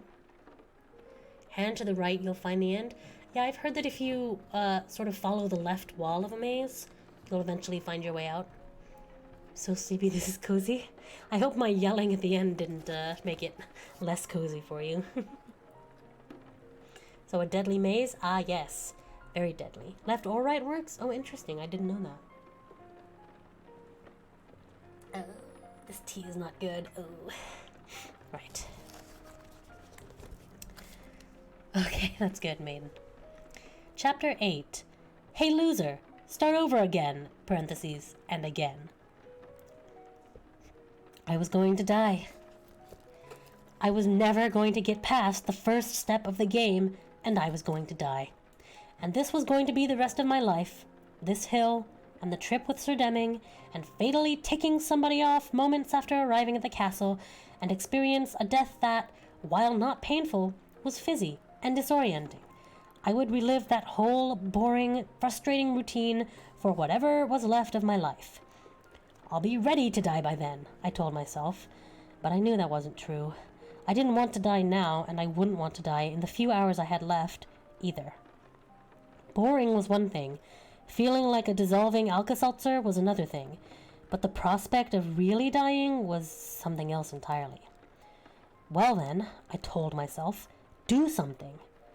I got out from under Dusty, who was still trying to lick my face to let me know how glad she was to see me. If I had any time to spare, I might have just tried staying here, refusing to go to the castle, where I would be surrounded by surly retainers, murderous family, and treacherous guards. No, I could tell Sir Deming, I'm not interested. Go away. Let somebody else be king. I'll just stay here with the dog and the sheep. But I doubted the Rasmussen programming would allow this. It would probably have the sheep get rabies and attack me, or have Dusty lick me to death. I forgot to tell Dusty to tend the sheep, but apparently she didn't need me to tell her her job. She was obviously a smart dog. She could probably make better choices in this game than I had. I started on the hill, and she stayed behind. All right, I thought. I was supposed to already have gotten the ring by the time Mr. Rasmussen came to me after the family conference. It had to be the lack of the ring that was causing me to bomb out so quickly. When I thought about it, Rasmussen was doing me a favor. It would be worse to let me keep on playing for 3 days, get to the end of the game, than fail because of something I had overlooked in the first minutes of the first day. This was like, in the old games, not being able to make it to the next level. Okay, I thought. It probably wasn't a member of the royal family who had the ring, since my 3 half-brothers didn't appear to have any rings, and the queen had only a wedding band. I doubted I was supposed to bully a widow out of her wedding band. Besides, the person who had been the friendliest and most helpful, Rawdon, didn't know anything about a ring. Still, who else had I met before Mr. Rasmussen's appearance? I mentally retraced my steps, and I could have smacked myself on the forehead when I got to the boy accused of poaching. Of course, a normal peasant boy wouldn't have a valuable ring, but a boy who was willing to break the law by poaching might also be a thief, and there was no telling what kind of goodies a thief might have accumulated. Exasperated that it had taken me so long to reason this out, I ran the rest of the way down the hill. I sailed through the preliminaries with my mother and Sir Deming. The king is dead? Gee, that's too bad. I've been named his heir? Well, how nice. Hang around long enough to say goodbye to Dad? I don't think so. Deming and I once again rode to the castle in sullen silence. When I spoke to my family, it was humbly and quietly, with no attempt to defend myself against their rudeness. The Queen once again ordered Abbas to kill me, and Kenrick once again came to my defense, in his own sentimental way, by advising against killing me now that I had made a public appearance at the castle. This was the exact point at which, during the first game, the strange storm only I could see had moved inside the Great Hall. I now knew that storm was the physical manifestation of the CPOC demonstrators damaging the Rasmussen Gaming Center, setting the equipment to which my brain was linked to deep fry. I got to hear what the thunder had previously prevented my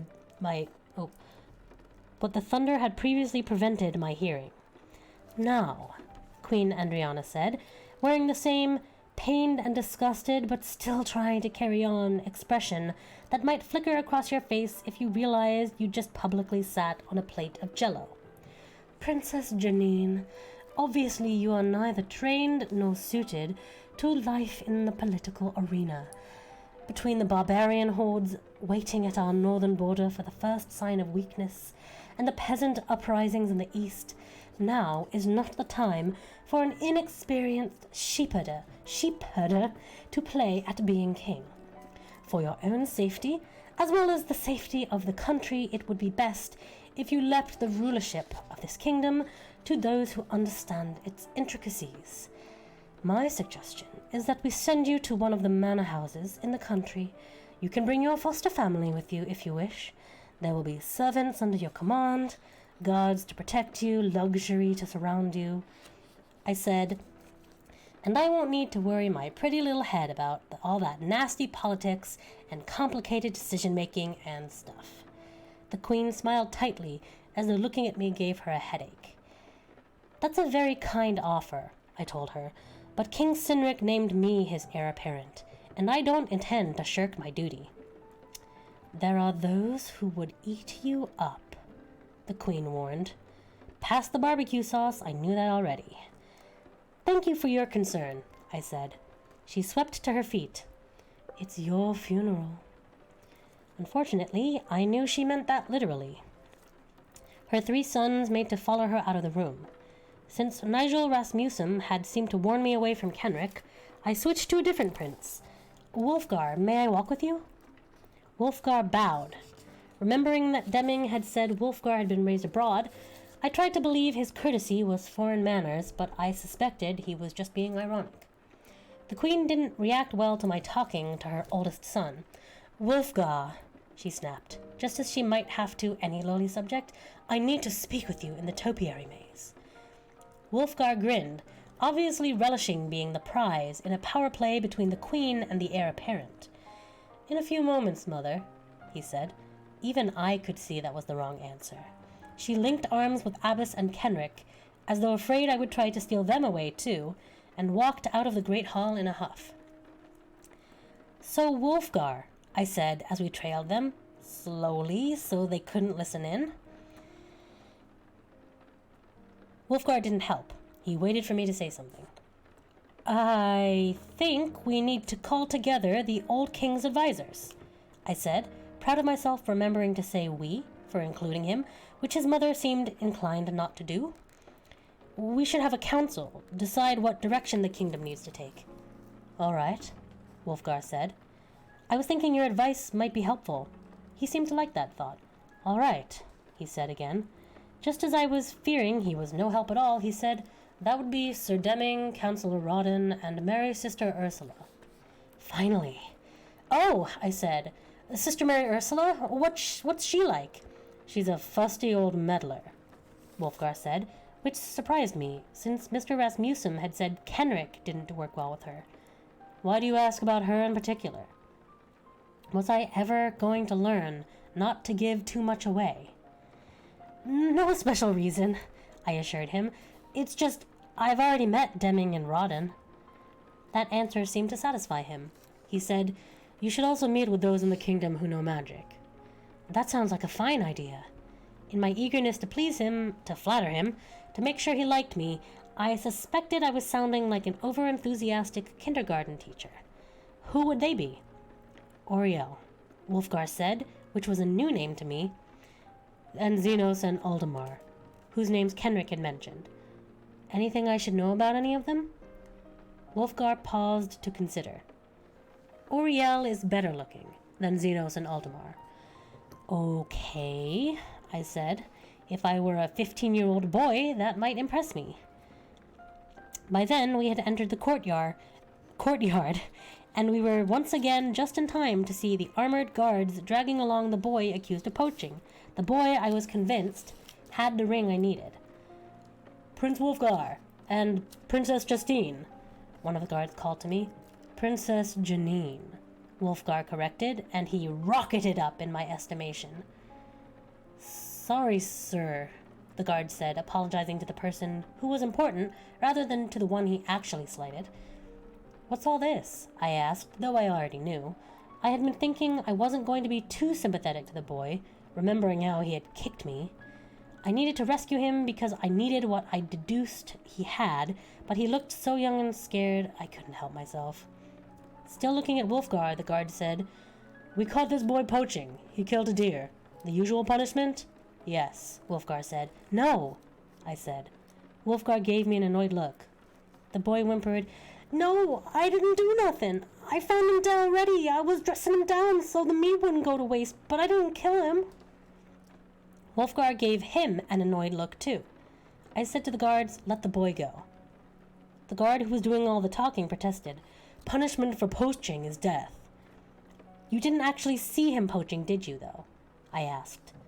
Looking sulky about it, the guards shook their head.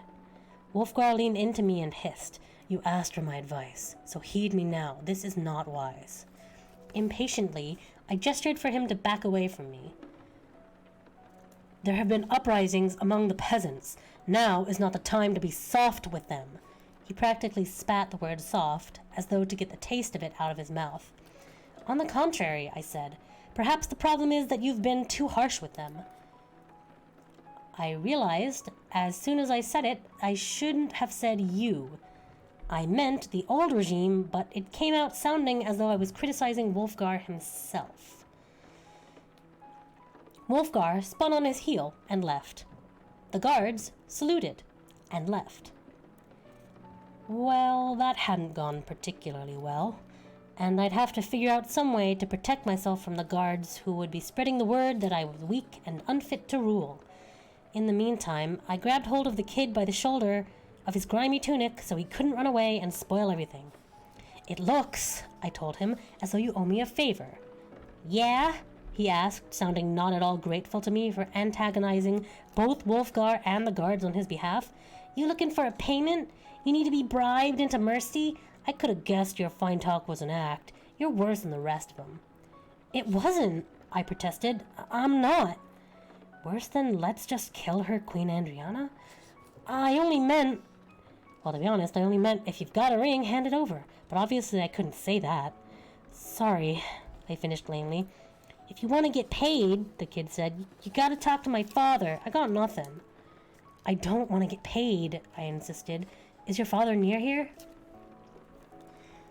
Somebody's sure to have told him I got brought in. He's probably in the woods nearby. I noticed that the two guards I'd humiliated by taking the boy's side were talking to another pair of guards, and all four of them were glancing over in my direction with looks that reminded me that they'd already killed me once today. Look, I said, getting a whole new picture of what making alliances could mean. I'm new here. The royal family hates me. The guards distrust me, and from what I can see, things here have obviously been run badly for a long time. I think it's time for a change. I want to talk to your father, to some of the regular people in this kingdom. Peasant unrest, did the queen say? Maybe I could start my own revolution. The kid looked at me for at least 5 seconds before he remembered to close his mouth. Then he grinned. All right, follow me. He led me over to the drawbridge and through a meadow and into the forest. Once we were among the trees, he put his hand to his mouth and gave a whistle that sounded like a bird call. I didn't know woodland birds enough to know if someone answered. I heard a rustling and a thud, and I felt a dull pressure in my back. It shouldn't have been enough to knock me over, but I fell to my knees and then fell forward again onto my face. Looking over my shoulder, I could see an arrow sticking out of my back, and that was when I realized that I felt all fizzy. I wanted to tell the boy that he could keep the damn ring, but by then he was just jumping over a fallen log and running to embrace a big man who had to be his father and a couple of other woodsy-looking guys who were coming out from between the trees, some of them carrying bows, and I was just so tired I had to rest my head on my arms and let the fizziness take over. End of chapter 8.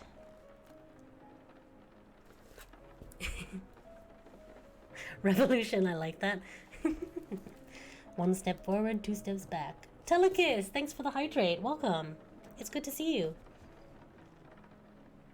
You just beat the entirety of Piano Tiles? I've played that game at an arcade before. I've returned from errands and also food. Ooh, yum. We're just getting into chapter 9 of the book. Chapter 9. Stop me if you think you've heard this one before. When I woke up to hear my mother calling me, I cracked. Okay, the ring wasn't with the royal family or with the poachers. It had to be the one Deming had. I went tearing down the hill, Dusty barking her encouragement to me. As my mother said, "Hello, Janine. Stand straight now, dear," I launched myself at Sir Deming. We hit the ground hard, scattering chickens and younger siblings alike. I had his arm pinned and tried to unwedge the ring from his fat little finger. But with the element of surprise having run its course, he squirmed out from beneath skinny little me. My mother was fluttering worse than the chickens, crying, "Janine! Janine, what are you thinking?" I bit Deming's hand, and I gladly would have gnawed off his finger if he hadn't pulled out a knife and stuck it between my ribs. "Oh, Janine," Mother cried, "how am I ever going to explain this to your father?" As the fizziness bubbled over me, the last thing I saw was her wringing her hands helplessly. "There is no ring," I observed, trying for defiant, but recognizing that my voice was only a faint mumble. This was all just an evil plot, thought up by Nigel Rasmussen to torment me in my last hours. "Of course I have no ring," my mother told me as my vision blacked out. "It's your father who took the ring." End of chapter 9. I made French onion soup and French onion soup pasta? French onion soup pasta? The French was right. Chaos was right. Chaos, you were correct. Chaos guessed it. Well done. Congratulations. I said the dad. You did. You're smarter than me. When I first read this, I had no idea. I was like, what? The dad? It was the dad the whole time? Let me take some of my gross tea. Okay. Gross. Chapter 10. Family History. I'd been sabotaging myself. I blamed Rasmussen, of course. In this day of fractured families, what made them think the average gamer would be willing to hang around just for a parental goodbye? The next time I went down the hill, I spoke politely to my foster mother and to Sir Deming. Then when my mother said, "Aren't you going to stay long enough to say goodbye to your father?" I drove thoughts of paternity suits and cheap birthday and Christmas gifts from my mind. "Why, of course, how could I leave without saying goodbye to my father?" I said. "Oh, for goodness sakes," Deming snapped. "We haven't the time." "Sure we do," I told him. He continued to grumble and complain, but from what I'd seen in playing this game so far, there was absolutely nothing I could do or say to make the man act pleasantly.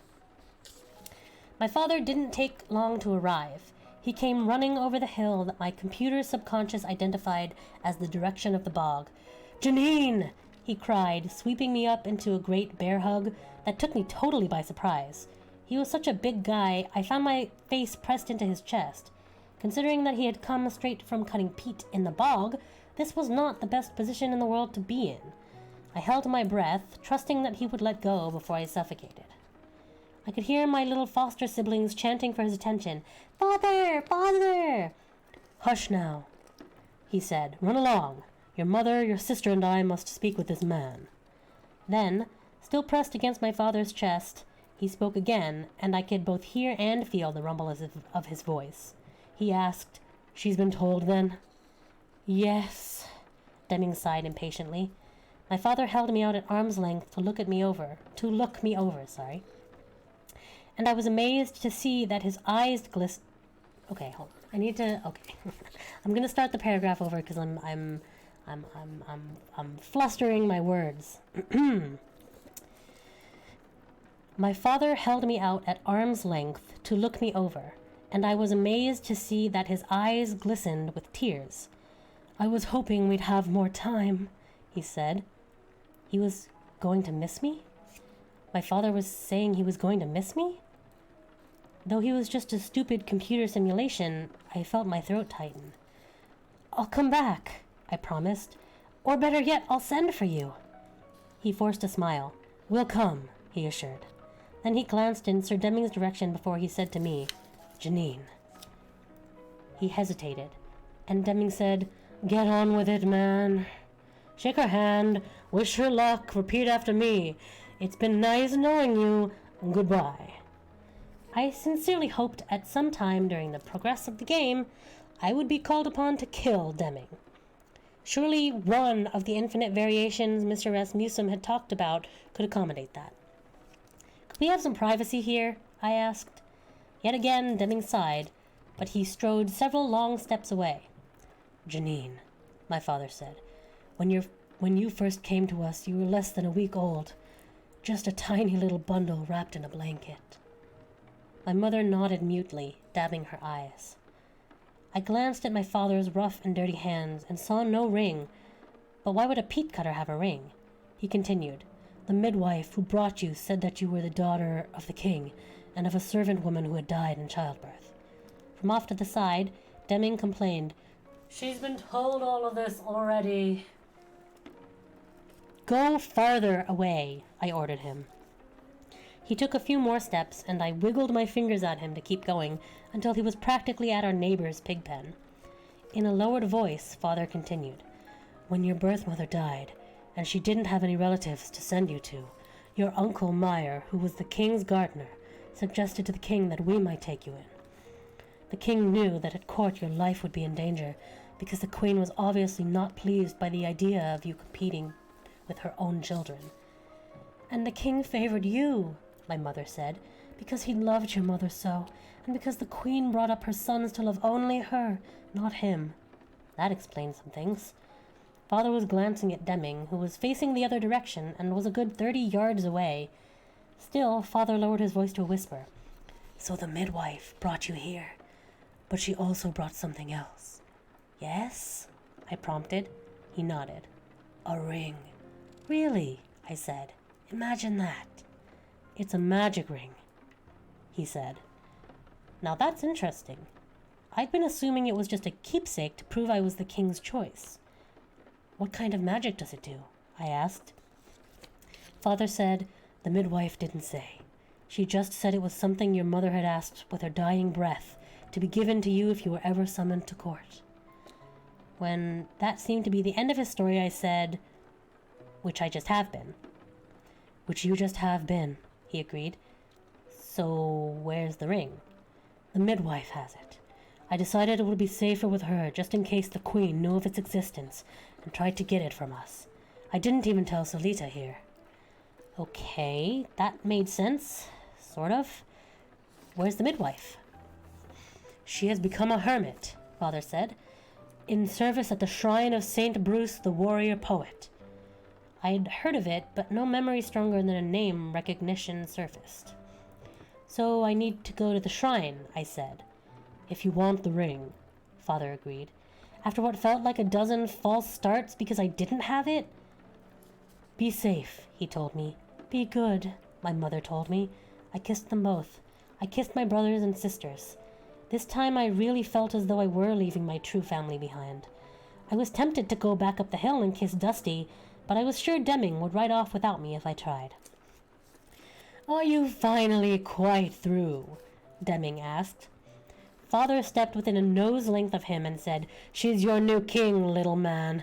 Treat her respectfully." For some reason, maybe because Father was about a foot taller and 2 feet wider, Deming bobbed his head and stammered, "Yes, of course, I meant, does it please you to go now, Highness?" My father winked at me as Deming lifted me onto the horse before he mounted in front of me, the first time he hadn't left me to scramble on by myself. "Goodbye! Goodbye!" my family and I called out. I kept looking back and blowing kisses until I could no longer see them. Maybe the people at Rasmussen need to develop a new game, something called Happy Family, where there's no gathering treasure or fighting hostile warriors or solving puzzles, just nice people who speak kindly to you and who don't make you feel like one of those Christmas trees you see by the side of the curb on December 26th. I bet other people besides me would be interested. Maybe. Okay, probably not. When we got to the crossroads beyond the boundary of St. Jehan, I told Deming, "We need to go to the shrine of St. Bruce the warrior poet." "Why?" he demanded, his newfound respect strained.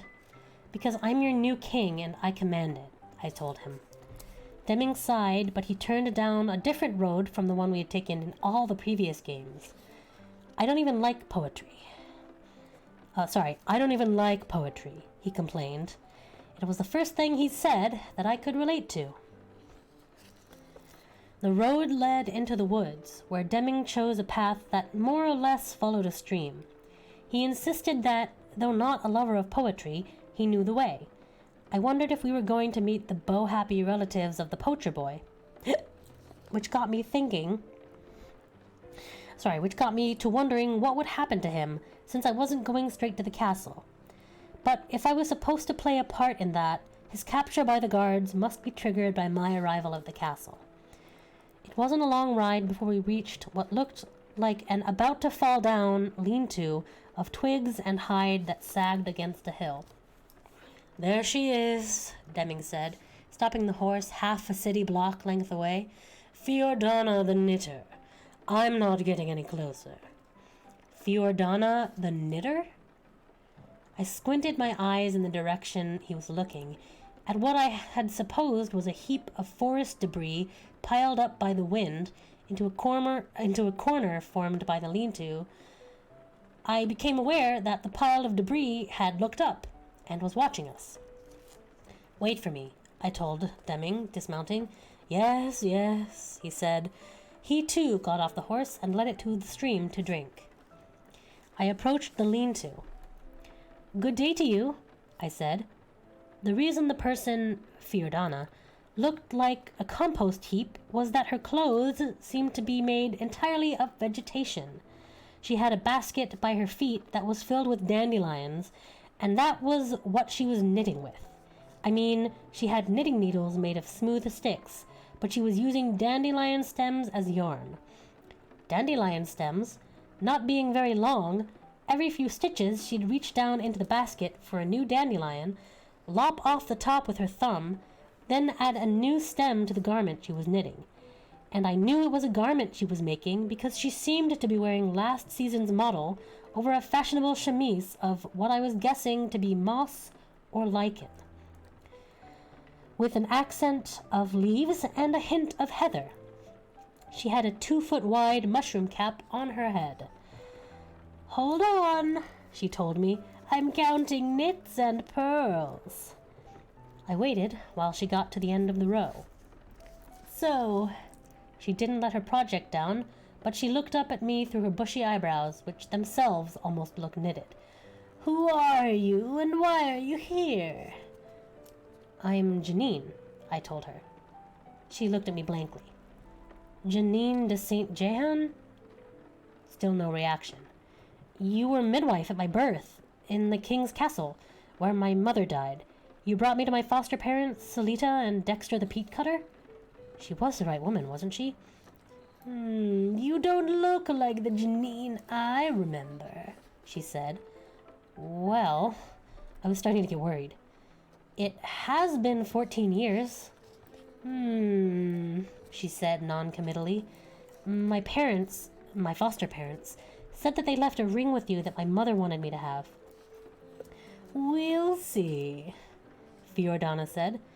She carefully set her knitting down in the basket and stood, creaking and snapping. I couldn't tell if that was her bones or something she was wearing.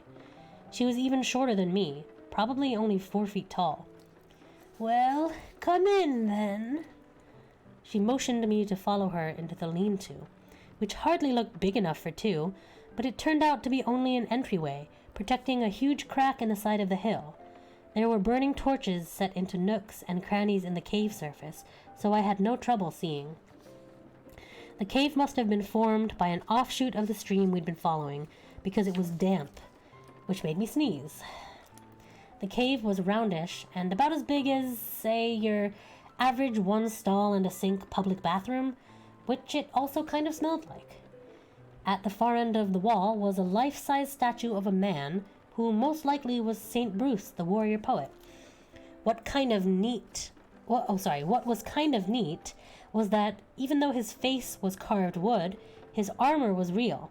A plate metal helmet, the visor was up, which was how I saw his face, gauntlets, shin protectors, and a surcoat of mail. Thousands and thousands of interlocking circles of metal. "Wow," I said. "Impressive." When Fiordana didn't say anything, I asked, what does this have to do with me in the ring?"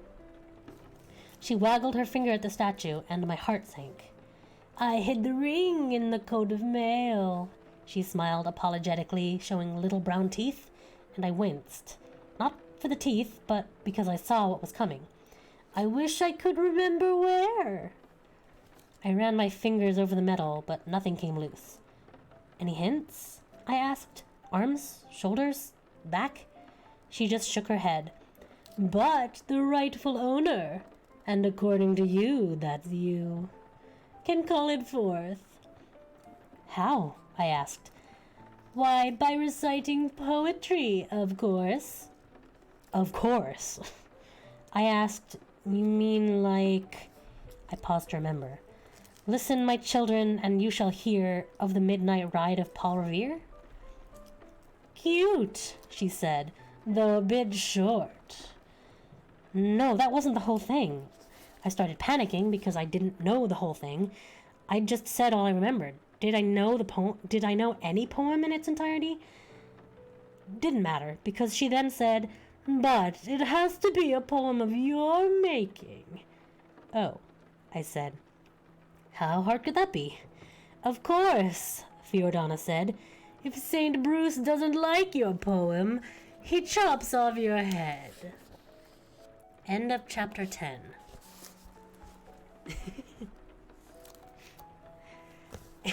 So, oh no, is right.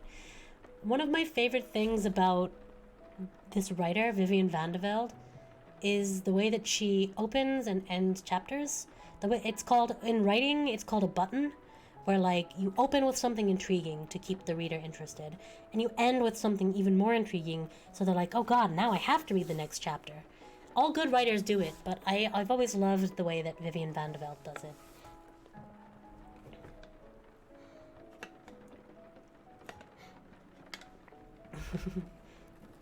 That's bad, yeah.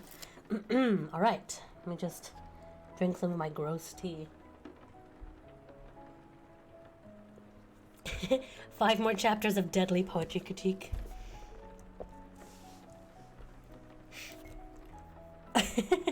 They should do that for science reviews because I need to be captivated. So true, so true.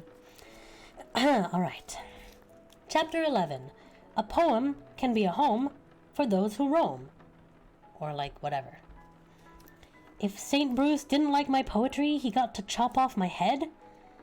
That was even stiffer than my teacher, Mrs. Cassima, who isn't satisfied with the quality of her quizzes until half the class fails. I don't know, I said, though a moment before I'd been convinced this ring was my only chance to succeed in the game, or at least to succeed in starting the game. Fiordana folded her arms across her chest and sighed.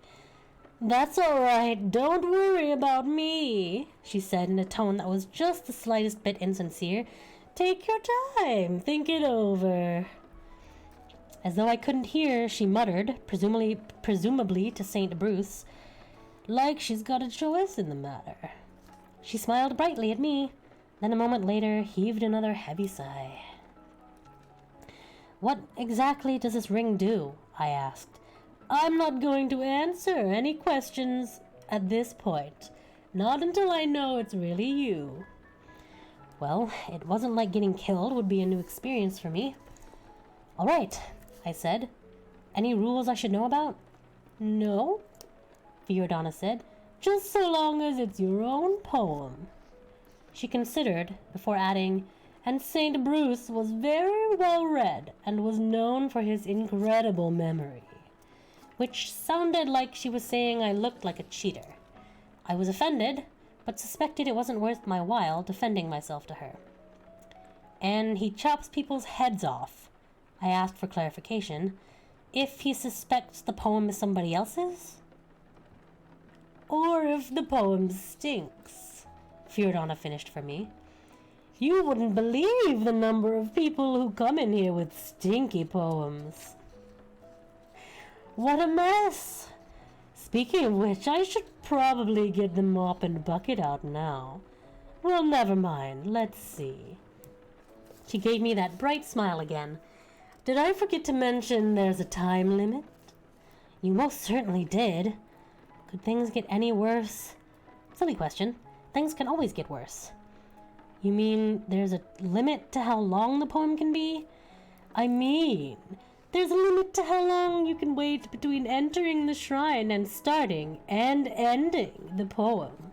Bruce doesn't like a lot of dithering, you know.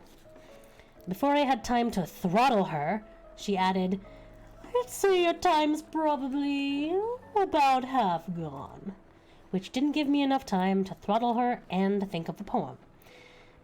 Any particular subject or type of poem he prefers? I figured she'd say he wanted a rondel, or a sonnet, or some other kind of poem I could name but not remember. I also feared that he might be especially fond of deep, meaningful, symbolic poetry, but she just shook her head and glanced warily at the sword that the statue held aloft, as though revising her estimate of how much time I had left. Did I detect a smear of red along its length, or was that just the light from the torches? All right, what exactly did I have to lose? I announced, an ode to St. Bruce. He had to like a poem praising him, didn't he? No reaction. Okay. Except, of course, that my mind was blank. Okay. It made no sense to just stand there without trying while my time ran out, so I said, a warrior poet named Bruce.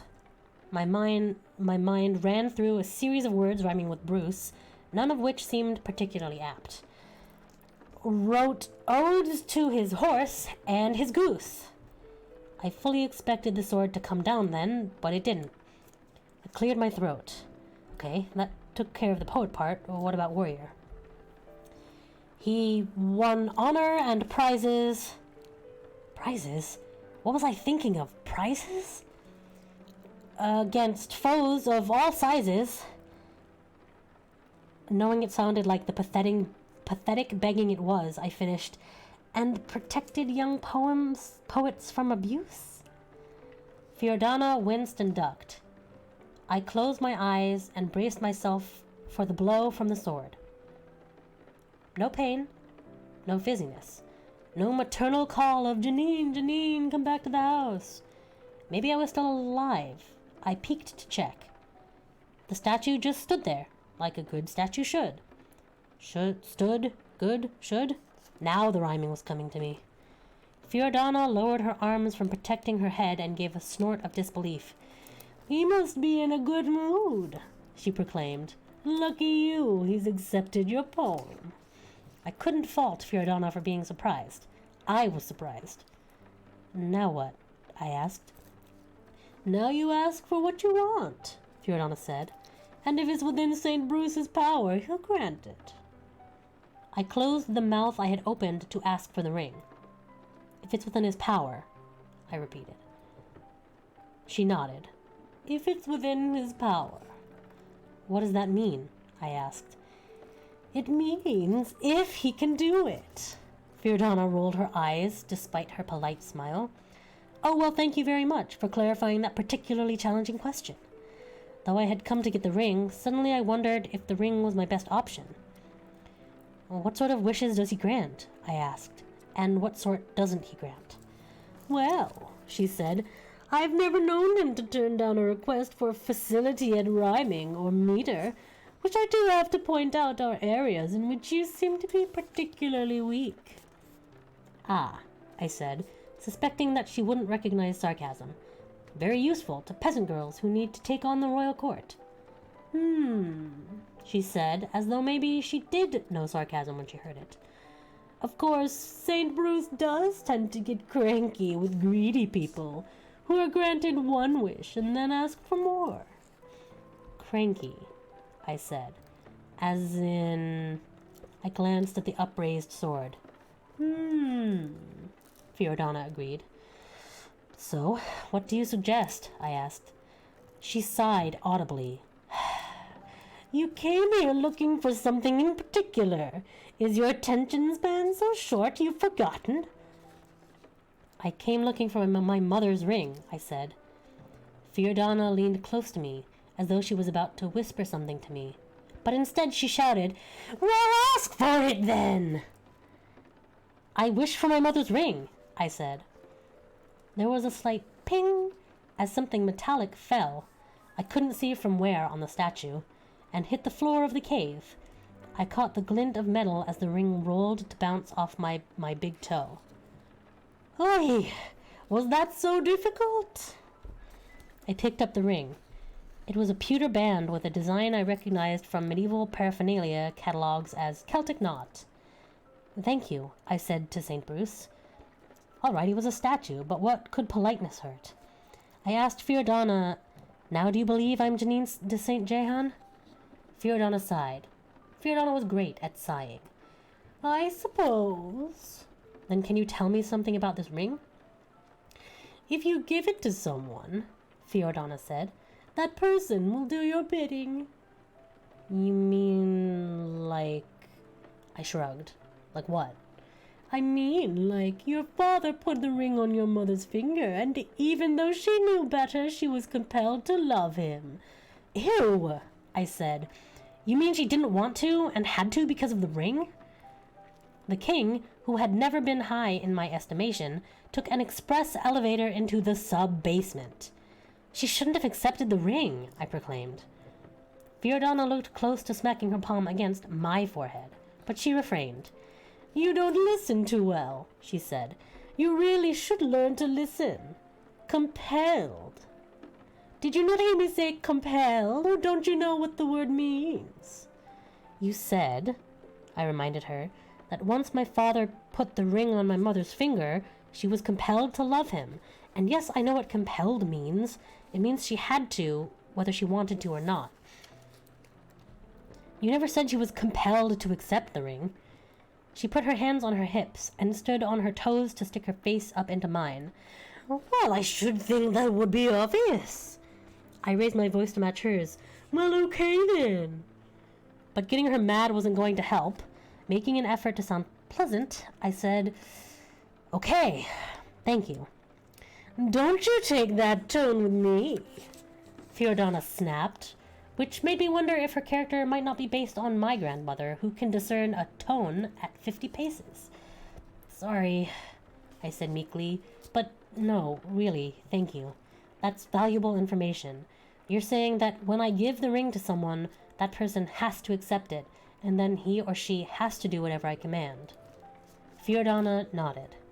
You can only give the ring to You can only give the ring to one person, and that person will do all your bidding or die trying, for as long as he or she lives.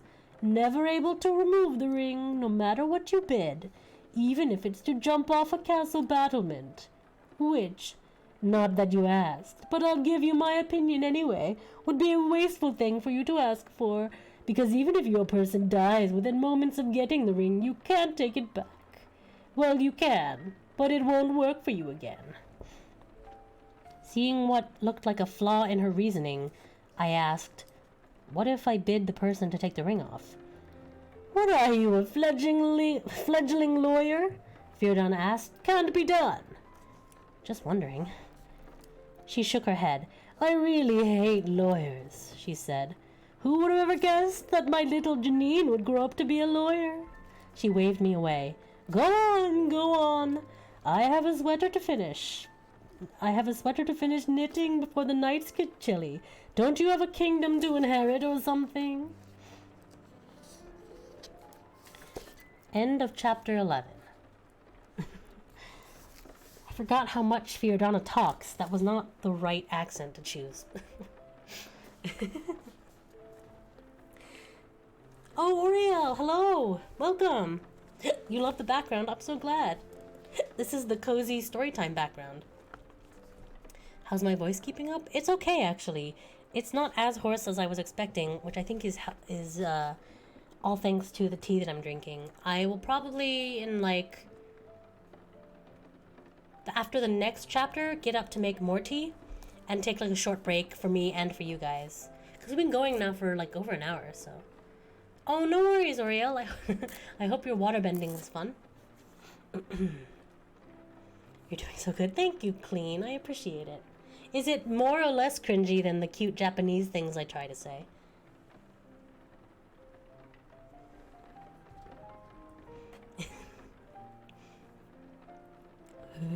This tea is gross. It's licorice tea, which is really good for your throat, but Doesn't taste very good. Oh, I'm glad, Oriel. I'm glad you're liking it. My present may be arriving soon? Ah, that's exciting. I'm so excited. I can't wait to see it. So good that I've been napping?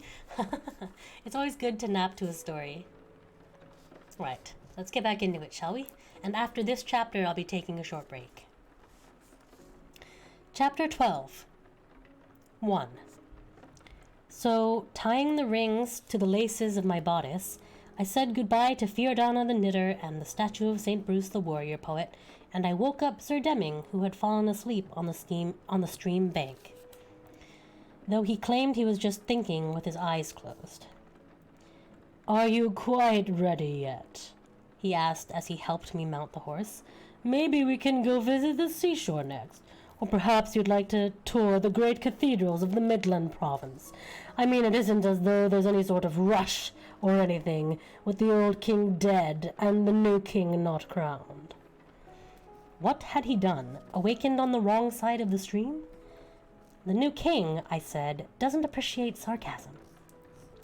I could give him the ring and order him to like me, or at least be civil to me and protect me from others' rudeness, but I suspected that would be a frivolous waste. Once we had been riding for a long silent while, he asked, "What did you ask for back at the shrine?" I'd had plenty of time to consider what I might answer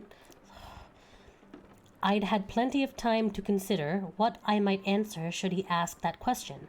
Something clever, I'd calculated, and believable, and at the same time implying that I was not someone to be taken lightly or messed with. A deception he might pass on to the royal family so that they would have a healthy fear of me. But the best I'd come up with was, "That's for me to know." Deming shrugged and didn't say anything else the whole ride to the castle. Sir Deming once again handed me over to Councillor Rawdon, and I once again decided to forego the bath and change of clothes. After all, if this kingdom included people dressed like Fiordana, whose fashion sense began and stopped at forest edibles, the royal family would just have to accept my shepherdess garb. Ah, my royal kin, what can I say? After a short interval of aristocratic abuse, punctuated by my polite little apologies, "I'm sorry I smell. I'm sorry I was born. I'm sorry the king liked me better than he liked you," the audience was once again over. "Wolfgar," I said to my eldest half-brother, "may I please have a word with you?" Queen Andriana went off in a huff, sweeping Abbess and Kenrick away with her. "I'm guessing," I told Wolfgar, "that I'm going to be needing a lot of help." "Yeah," he agreed. "I'm thinking it can't have been easy for you as the firstborn son, with a domineering mother and two brothers who, I suspect, have always been ready to betray you to advance their own causes."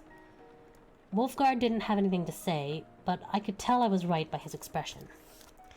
"There's nothing I can do about our father passing you over to name me heir.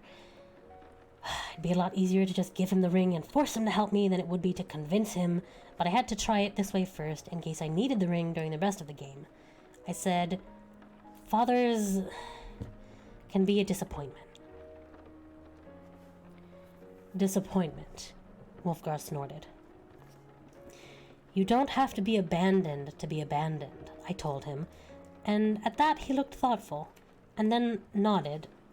I repeated, "There's nothing I can do about our father's decision, but I suspect you would have had competition for the throne even if I had never been born, even if King Cynric had officially named you his heir." "Oh, I can imagine," Wolfgar agreed. "If we work together," I said, "that's the power divided between two, rather than among four." Wolfgar looked at me appraisingly, then nodded. "All right," he said. By then we had walked out into the courtyard, and I saw that same old pair of guards dragging the poacher boy towards us. Though he and his kin had murdered me once already, I couldn't stand by and let the guards execute him for being hungry. That was no way to start my kingship. Still, I remembered that Wolfgar hadn't reacted well to leniency. "What we need to do," I said hurriedly, "is call together a council of the old king's advisors, plus those in the kingdom who know magic. I'll leave who to you and when. You make the arrangements, I'll handle this. Wolfgar noted the approaching guards. He obviously dismissed the oncoming situation as within my abilities and turned to go back indoors. One of the guards called out, "Prince Wolfgar!" Wolfgar gave a vague wave and continued walking away. I stepped into the path of the guard. "May I help you?" I asked. "I'm Princess Janine." I smiled sweetly. The guard bobbed his head in what may have been a bow. "Princess Janine, this boy has been caught poaching deer. We were about to deliver the usual punishment." "Indeed," I said, trying to sound regal. "I didn't do nothing," the boy sniveled. "I found him dead already. I was dressing down the meat so it won't go bad." "You didn't kill him, right?" I turned to the guards. Were there witnesses to the actual killing? The two men... fucking slapped the boy. I just read that. The two men shuffled their feet.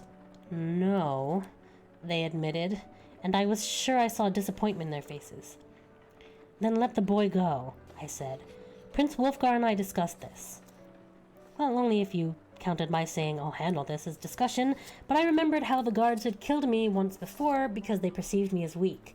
I couldn't very well give the magic ring to the entire barracks to make them love and respect me. The guards saluted smartly and released the boy. "I will not be so lenient again," I said, which was for everyone's benefit. As though afraid I might change my mind, the boy dashed away, across the courtyard, over the drawbridge, and into the woods. The guards walked away, shaking their heads and muttering, which didn't look promising. Surely, I thought, surely I am not supposed to let them kill the boy. That couldn't be the right track to take. I was so busy watching the guards, I wasn't aware of anyone approaching until someone laid a hand on my arm. For once, I lucked out, because it was a gentle touch, and when I looked up, I saw an old woman. She was about 4.5 feet tall by 4.5 feet wide, and she was dressed in a simple brown gown decorated with feathers and bits of seashell and smooth, polished stones of various colors. I wonder if she's related to Fiordana, I asked myself. Or was this just the kingdom of the fashion impaired? The old woman said, "Blessed is the way of the one." "The one what?" I asked. "All is one," she answered cryptically. So I retaliated with a smart-mouthed, "And one is all." But the old woman didn't take my comment as sarcastic. "That is very profound," she told me, and while I checked her expression to see if she was being sarcastic, she added, "I guess you might be one." I was going to ask, "One what?" but I suspected we'd start going in circles again. So instead I asked, "Are you Sister Mary Ursula?" Because I wondered if maybe we were talking about religion. Her face lit up. "Yes," she said, obviously unduly impressed by my perceptiveness, when it was really just a case of having gotten a hint from Nigel Rasmussen. "You are truly one with the world, aren't you? I surmised that by how you treated the boy. You recognized his oneness. Many would not have." "Ah, well," I said vaguely. I took it she was complimenting me, but beyond that I was kind of lost. "You are the answer to my prayers," she told me, which is the kind of things I'd always fantasized someone would say to me. I'd just never pictured that someone would be a 70-year-old nun. I said, "Let us give thanks for our oneness," Sister Mary Ursula said, and clasped my hands, closed her eyes, and hummed nasally. I feel the world in my bones," she said. "The wind is in my veins. The spirit of the otter is in my liver." "Are you..." I started. "I mean, you're not..." She opened her eyes and looked at me quizzically. "I'm guessing you aren't a Roman Catholic nun," I said. "I go to Catholic school, so I would know." Like an actress momentarily stepping out of character, she put one hand on her hip and said in a chirpy little voice, totally unlike her normal hazy tone, Definitely not, because, of course, our intent is not to offend anyone. Which was probably a Rasmussen programmer's idea of humor. Sister Mary Ursula resumed her slightly foggy manner. I am the Sisterhood of the One. That's a regular order here? I asked. No, I'm the only one. We are all the only one. Of course. How silly of me. She said, I'm afraid King Cynric and his family have not always been quite so one as they might have been. Well, I said. I wasn't sure what to answer, but that made no difference, because Sister Mary Ursula had only paused to take a breath. But you are obviously someone who takes oneness seriously. You're a true treasure, like rain on a plain of drought, or like a peach without a pit. Sister Mary Ursula patted my hand. You and I are going to get along wonderfully well, I can tell. Together we shall unite this kingdom into oneness with the universe. Since she obviously wasn't going to give me a chance to get a word in edgewise, I just smiled at her. But apparently she was done. Come, come, she said, starting for the castle, moving at a slow waddle. If the sun is singing in your marrow, tell it to whisper to the acorns instead. We have work before us. Not knowing what else to do, I followed her. In the castle, we ran into Wulfgar, who was walking with Councillor Rawdon. Yes, yes, Rawdon was saying. If we send a rider to contact Uldamar, we can use his scrying glass to tell the others, and that will certainly save time to track them all down. Ooh, Sister Mary Ursula interrupted. Scrying. She shook her head disapprovingly. As far as I could tell, she was totally oblivious to the annoyed looks she was getting from both men. Not a good thing. Not a good thing at all. Disrupts the cosmic harmonies. Throws off the balance of the one. It's like a fat woman trying to stand on one foot. No, not a good idea at all. She placed her fingertips to her temples and hummed, then shuddered as though she'd had a sudden chill. Good thing we met you in time to stop you. You are not, Wulfgar said, stopping us. To me, he explained, if you want Auriel and Xenos to attend your meeting, having Uldamar use his scrying glass is the most efficient way to reach them. This made sense to me, but ooh, Sister Mary Ursula said, as though Wulfgar had said the one thing she dreaded more than hearing that scrying was about to take place. Wizard, witch, necromancer, they are so strayed from the one. You might just as well count them as other. No. Not a good way to start your good work, Princess Janine. Definitely not. No magic? Was that what she was saying? There should be no magic? Surely that can't be right, I said, remembering the promos I'd seen, which included a wizard and a dragon. Were they only in the Dead Ends? No magic? What kind of fantasy role-playing game had no magic? But Sister Mary Ursula was shaking her head. Of course I'm right. Right and truth are the one with pinochle and rye bread. Rawdon shook his head. Wulfgar said, Princess Janine, haven't you listened to enough of this woman's rantings? As though Wulfgar wasn't standing only about 2 feet further away from her than I was, Sister Mary Ursula whispered loudly, He's not to be trusted. He was raised by others, you know. To Wulfgar and Rawdon, she said, Princess Janine and I dance to the same rhythms of the cosmos. She has chosen me to be her counselor, and we are now as 2 bodies sharing one mind. That was a scary thought. And anyway, had I chosen her, all I'd done was pardon the poacher boy, an action she happened to approve. Did that make her my official choice of counselor? Princess Janine, Rawdon said, are you really planning to dismiss me? I never said anything about dismissing, I started. But Wolfgar, who'd been looking from me to Sister Mary Ursula, crossed his arms over his chest and demanded of me, "What is she talking about?" Sister Mary Ursula answered for me, and I realized I was getting pretty tired of that. She said, "The princess showed oneness with the poor peasant boy." Wolfgar homed in on what she must be talking about. "The poacher?" he asked. "You let the poacher off? Is that what she's saying? Didn't you hear my mother warn you about peasant unrest?" "Yes," I said, before Sister Mary Ursula could tell me what I thought about this. "I thought the unrest could be due to the severity of the laws over minor matters." "Minor matters?" Wolfgar snarled at me. "The laws of the land are minor matters?" How could every conversation get so far beyond me? I said, "Well, this particular one is." We glowered at each other until Sister Mary Ursula said, "See? One mind." "You're welcome to each other," Wolfgar said, and he stormed off down the hall. Rodden threw his hands up in the air in frustration. "Princess!" Sister Mary Ursula put her fingers to her temple and said, "No, no, no, Rodden." And Rodden, too, left in a huff.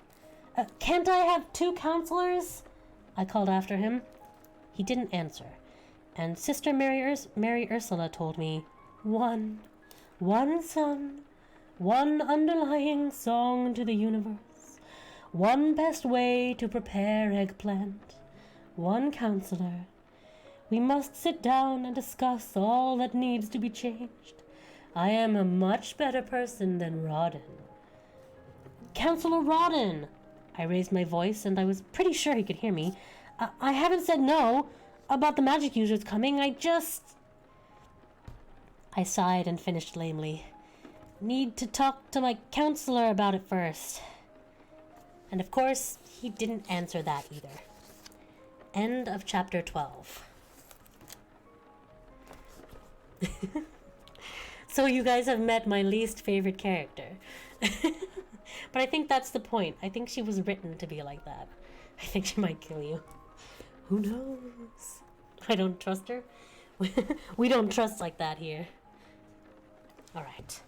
I'm going to take a short 5-minute break. Get some more tea. Get up and stretch. Ooh! She's like a ghost. I'm going to take a break and I'm going to let you guys just sort of chill with music and the sounds. And when I come back, we'll continue on with the book. I'll see you guys in a little bit, okay?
Alright.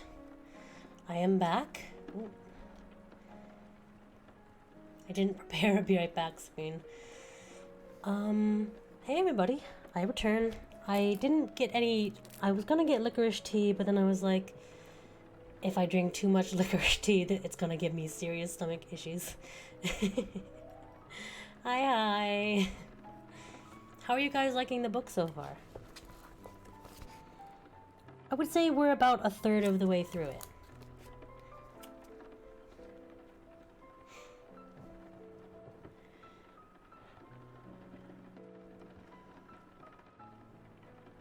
Definitely fell asleep for a bit. It's great. Oh, I'm glad.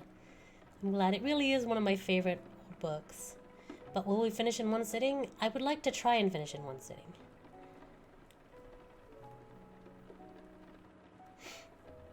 I'd like to try and finish in one sitting. Hi. Alright. Won't stay for the end. Oh, no worries. It'll all be recorded, so I can always come back and hear the full thing. I'm not messing up as many words as I expected to. Ah, geez, I understand that chaos. No worries. Alright. Well then, shall we get back into it?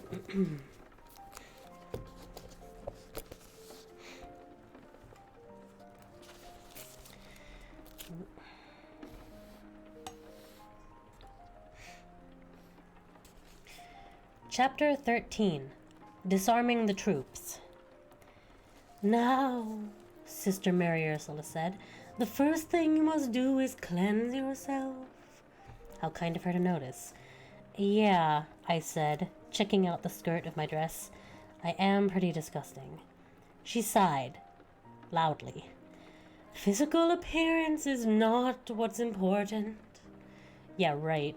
Tell that to any girl who hasn't bothered to put on a presentable shirt or fix her hair because she's only running into the grocery store to get a quart of milk for her grandmother, and who does she see tending the 7 items or less cash register but the guy of her dreams, except she can't even say hi, much less try to develop a meaningful relationship, since she looks like the poster child for the terminally geeky.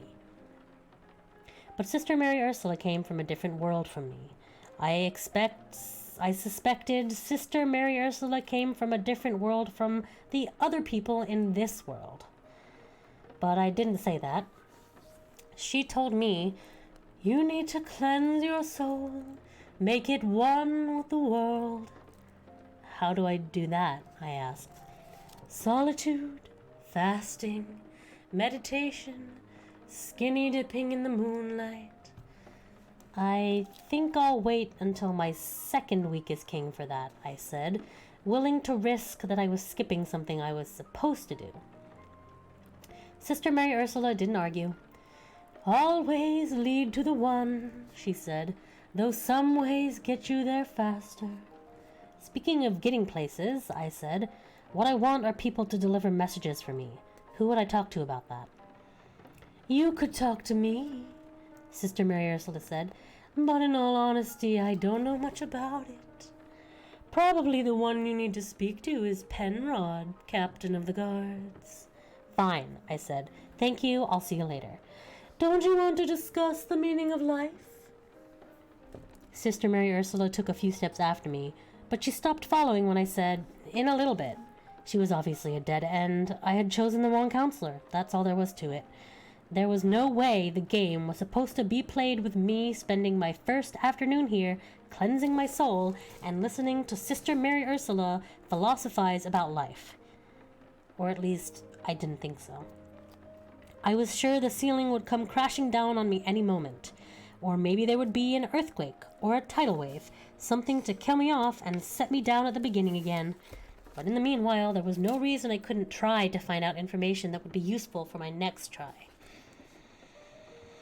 I went back out into the courtyard. No guards this time. If they weren't terrorizing the local citizenry, they were probably huddled somewhere conspiring to kill me. I stopped a servant woman who was carrying a basket of laundry. Any idea where I could find Captain Penrod? I asked her. He might be in the guardhouse. She pointed to one of the doorways. Luckily, the door was wide open, because I didn't know if, as a princess about to be appointed king, I was supposed to knock. I mean, obviously, I outranked them, but I didn't want to walk in on a group of guys who might be in the process of getting dressed or undressed, or who might be sitting around, scratching or belching, or whatever it is guys do when there aren't any civilized folk around. But with the door already open, I rapped my knuckles against the doorframe and called, "Hello?" and walked in.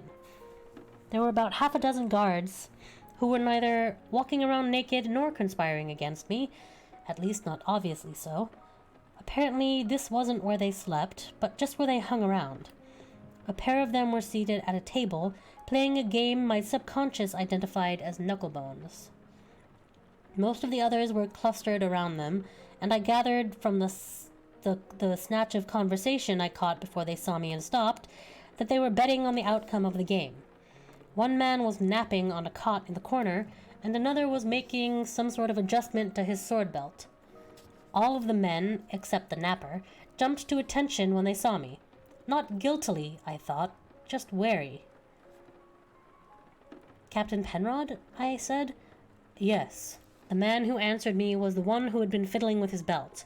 He was also the guard I'd talked to several times this morning, the one who had arrested the poacher, the one who had killed me 2 or 3 games back. I decided not to hold out against him. "I need to invite the magic users of the realm to a meeting," I said. "Done," the man said. Did he mean, "I will do your bidding so quickly you might as well consider it done already"? Because he certainly wasn't moving quickly or otherwise. "Done?" I repeated. "Prince Wolfgar already gave that order."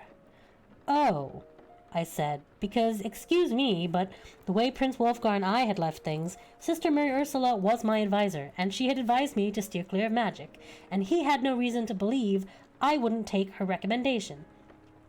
Sure, that was what I decided, but after he left. I had certainly not told him to go ahead and give the order.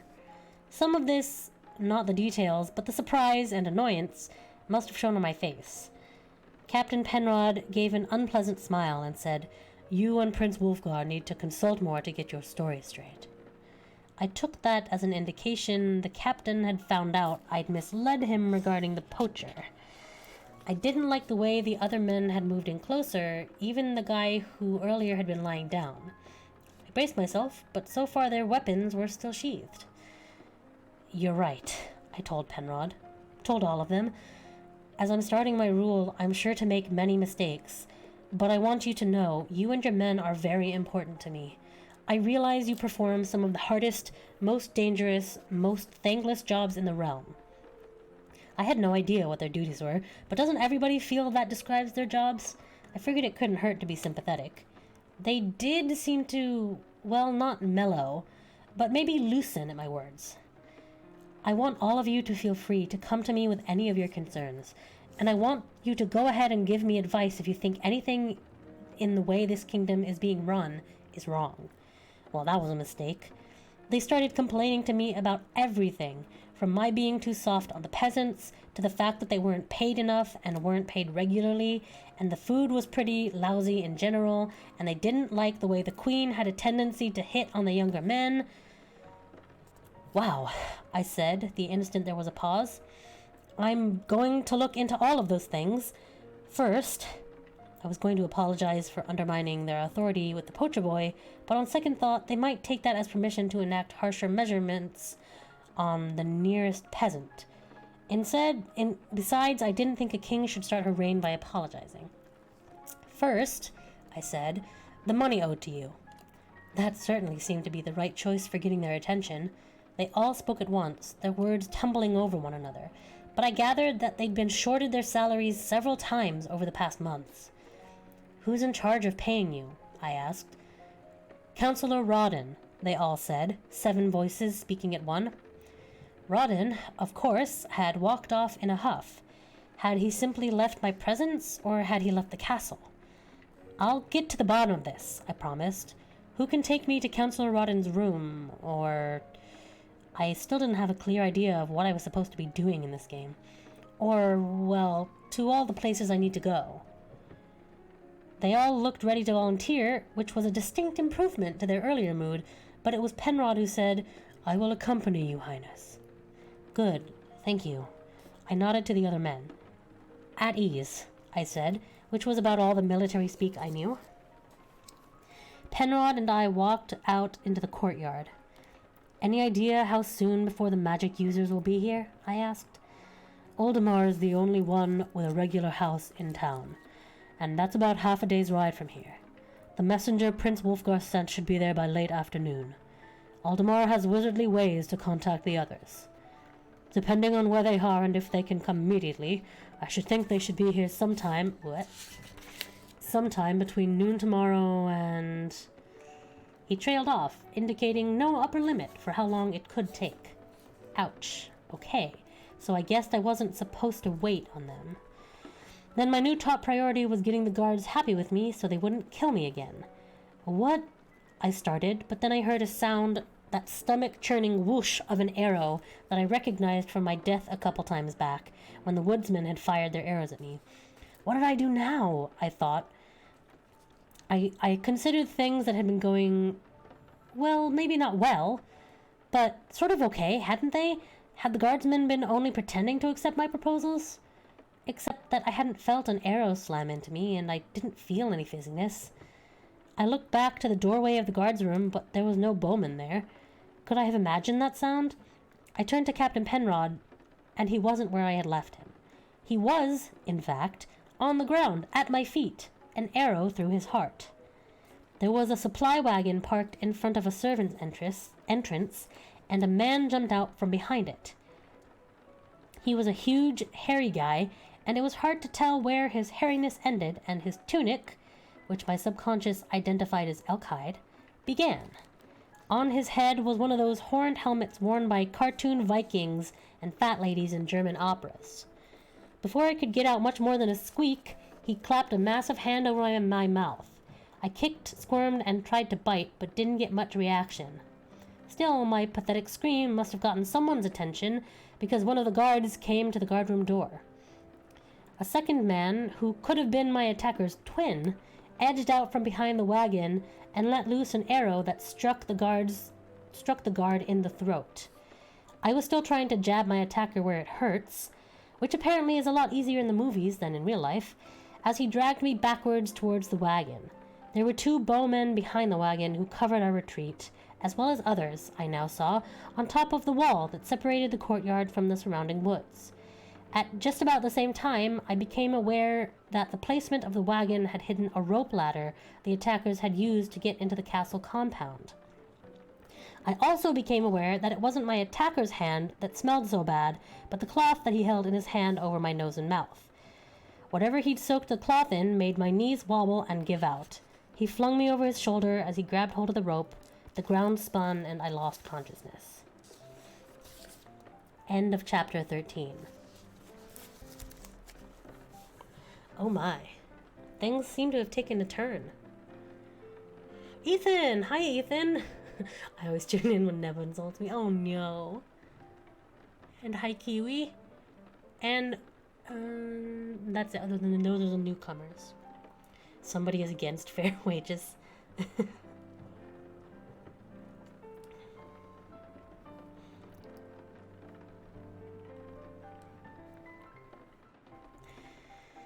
I had to leave because I'm mad?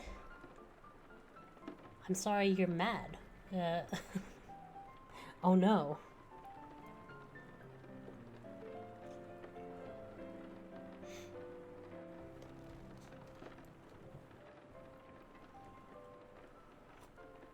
I'm just having some of... I got hot water with honey instead of tea.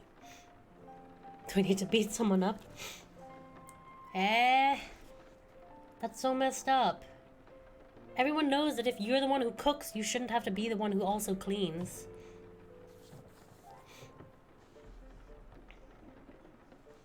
I'm sorry that that happened.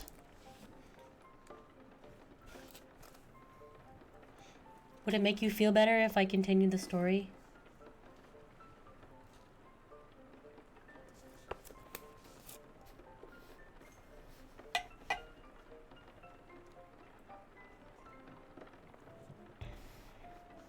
But it's my bedtime? It's only my bedtime if this weren't story time, but it is story time, and I'm ready to keep reading if you're ready to keep listening.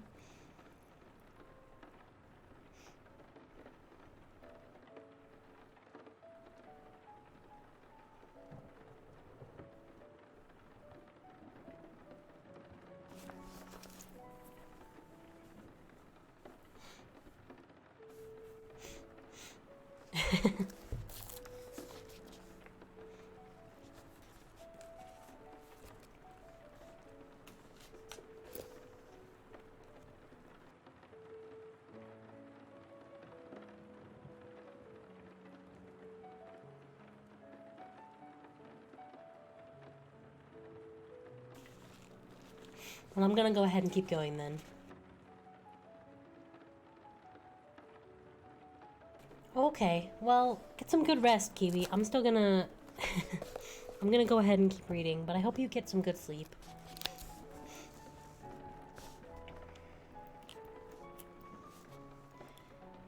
Chapter 14. Are we having fun yet? I woke up when someone threw a bucket of cold water on me. Even in my groggy state, I was beginning to figure this was the only bath I was likely to get in this particular lifetime. Speaking of baths, two big hairy guys who looked as though they'd never heard of the word, and who may or may not have been some of the ones I'd seen in the castle courtyard, were standing over me, one with an empty, though still dripping, bucket in hand. This guy said something to me, a whole string of words I couldn't understand. "I don't speak your language," I said. The second man switched to whatever language English passed for in this world. "Oh, no worries, Chaos. Thanks for hanging out." That's not what he said. Okay. "Where do it be?" he demanded. Despite his appearance, his accent was pleasant. I was smart enough not to check to see if the ring I'd tied to my bodice lace was still there. Where do what be?" I asked. "Do not play the dumb one," commanded the other guy, his accent thicker. "The crown, to be certain." That was a surprise. I had no idea who these guys were or why they were looking for the crown, but I couldn't see any reason not to be honest. "I haven't been officially named king yet," I explained. "Not for a couple more days. I don't know where they're keeping the crown in the meantime." The two guys exchanged a look that struck me as a "can this girl be real" look. "What?" I asked. They talked over me as though I weren't there. "Mayhaps she be playing the dumb one," the one with the bucket said. "Or mayhaps she really be as stupid as she seem." I resented that. Even though I was lying in a puddle of new-made mud, obviously these guys prisoner, and there were a bunch of other guys looking just like these two. A whole bunch. Like hundreds, I guessed, seeing their tents and campfires. Bucketless stroked his bushy beard speculatively. "It might be that no one has been telling her yet," he said, but he didn't sound as though he really believed it. "Nobody has told me much of anything," I agreed. "You be the new king," said the bucket guy. "How can they not be telling you what you need to know to rule?" "Well," I admitted, "I do suspect some of them are trying to get around that me being the new king thing." The guy who spoke better English gave a short, sharp laugh, and this time I guessed he believed me. "I would bet," he said. Then he asked, "Do anybody be telling you about King Grimbold?" I shook my head. "Who's he?" He grinned, his white teeth flashing. "Me. A king. Another one. Oh boy. You're not a contender for the throne of..."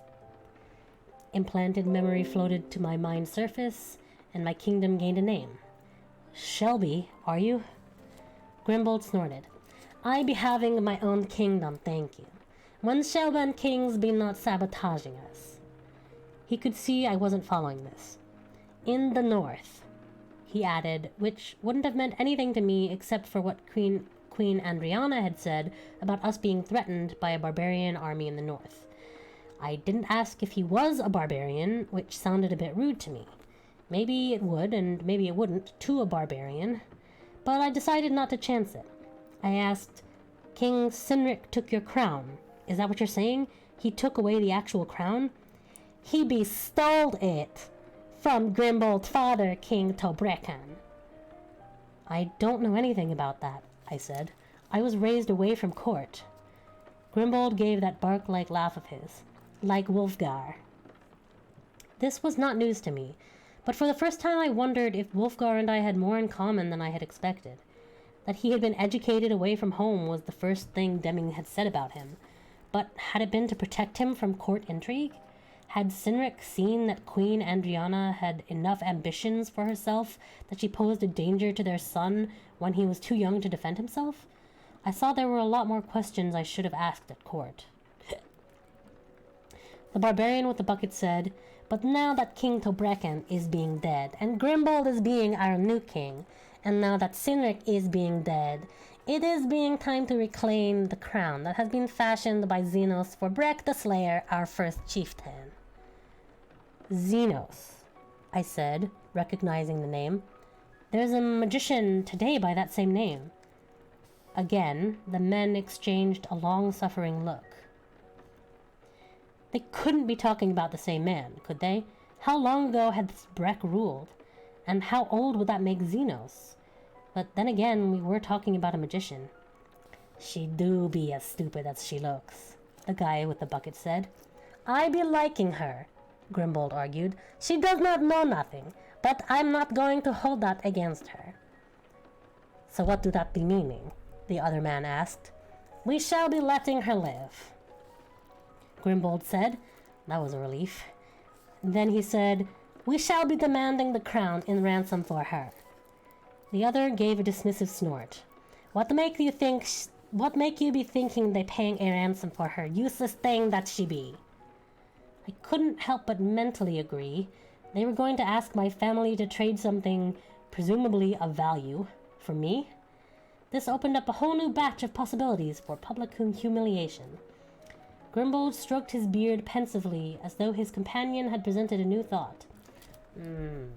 "We can always be killing her later," he said, which I guessed showed he wasn't all that emotionally attached to me. "Set a guard on her," Grimbold ordered, "and send an envoy to the castle to be demanding the returning of my crown in exchange for the life of their new king." I couldn't even use my ring on Grimbold. If I said, "Here, take this ring," and he put it on and then started doing everything I said, then surely this other guy would catch on that something was wrong. Nor could I use it on my guard. Grimbold had given his orders. There were too many men in this camp who would question why those orders were being ignored if I got this guy to release me. The barbarian guard got a length of chain and some shackles, not promising an easy escape at all. Then he brought me to a tree in the midst of their campground, and he fastened me there by my left ankle. All in all, they were being more considerate than I had any reason to expect from enemy barbarians. The shackle wasn't tight, and the chain was long enough that I could sit, stand, lie down, or walk around the tree, choosing shade or sunlight as I pleased. But I still felt like a leashed dog. From the position of the sun, I guessed that it was mid-afternoon. The last meal my stomach remembered was a breakfast of hard bread and salted fish back in St. Jehan, a menu that the real me had to keep from dwelling on, or I would have gagged. I felt hungry, and these guys would have already had their midday meal and wouldn't be thinking about supper for another several hours. A guard was posted to watch me. He was given the key to the shackles, which I found reason enough to try to strike up a friendship. It was hard to tell if he didn't speak English or if he simply didn't want to talk. There were some women in camp, and one of them brought me a cup of water. "Thank you," I said. "Any chance of leftovers from lunch?" She looked at me quizzically and said something in a language I didn't understand. "Food?" I said. I pantomimed eating, but she shook her head. I thought she meant she didn't understand, rather than that I couldn't have any, but there was no way to know for sure. My guard certainly didn't offer any commentary. There were even a few kids. Some of them seemed curious. Some of them seemed to be playing a game of dare, approaching then running away. When I didn't chase after them, a few got bolder and took up a new game of throw clumps of dirt at the prisoner. My guard napped obliviously in the shade of his own tree. I didn't even know if my royal family was planning to rescue me. Should I be patiently waiting for them to come swooping in, or was I supposed to be working on a plan of my own? Of course, it would help if I even had the beginnings of a plan of my own to get me started in the right direction. Knowing how difficult it is to judge the passing of time when you're bored, I think I waited about an hour and a half, maybe 2. The sun did lower a bit in the sky. This can't be right, I told myself. If anyone was going to rescue me, it was probably going to have to be me. My opportunity came when a new guard took over. "Do you speak the language of Shelby?" I asked. "No," the man answered, revealing himself to not be quite rocket scientist caliber. I untied the magic ring from the lacing of my bodice. "Take this ring," I commanded. Sure enough, he understood me well enough that the magic of the ring compelled him to come forward and take it from my outstretched hand.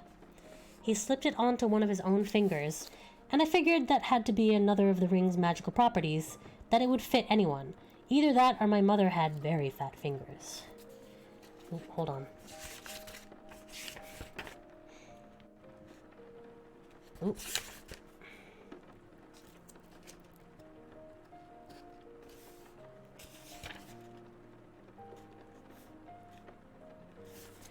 Okay, sorry, I lost my page for a second.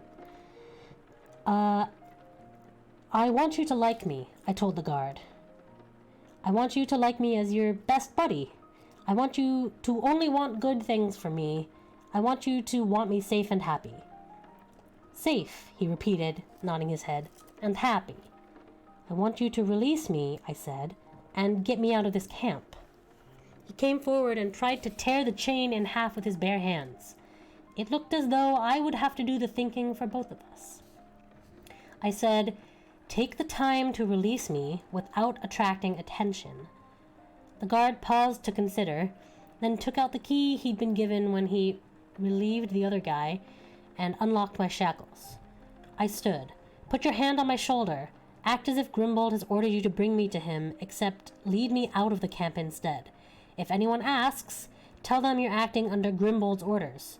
Do you understand?" "Yes," he told me, "buddy." We were fine for about 10 paces. Then, King Grimbold came round the corner of a tent, and we found ourselves face to face. "What do you be doing?" Grimbold demanded. And my guard, compelled to do my bidding, answered, "Grimbold's orders." "I be ordering no such thing," Grimbold protested. "Bring her back and secure her once again." My guard tried to stiff-arm Grimbold out of the way. "Stop," Grimbold ordered. I said, what in the world was the way out of this? My guard waited 1 second to see what I would bid, and then he once again tried to shove past his king. Grimbold stopped the man the only way he could. He whipped out his sword and stabbed my escort in the chest. Well, that was too bad, but I wasn't going to let it slow me down. I made a break for the trees. Grimbold yelled something out in his own language, and barbarians came pouring out of the tents. What felt like about 17 of them tackled me and jumped on top of me before I had even made it 1/10 of the way that I needed to. My captors dragged my bruised body back to where Grimbold knelt beside the dead guard. Though he spoke in Shelban for my benefit, he addressed his men. "I be having to kill Isen, because she be having some sort of power over him. I be thinking this may be the source of her power." He held up the ring to show them. "No," I assured him. "Give me her finger," he commanded his men. With this crowd, I was lucky none of them was stupid enough to chop one off and hand it to them. I struggled because he didn't know that all he had to do was order me to take it, but I knew it was a losing battle.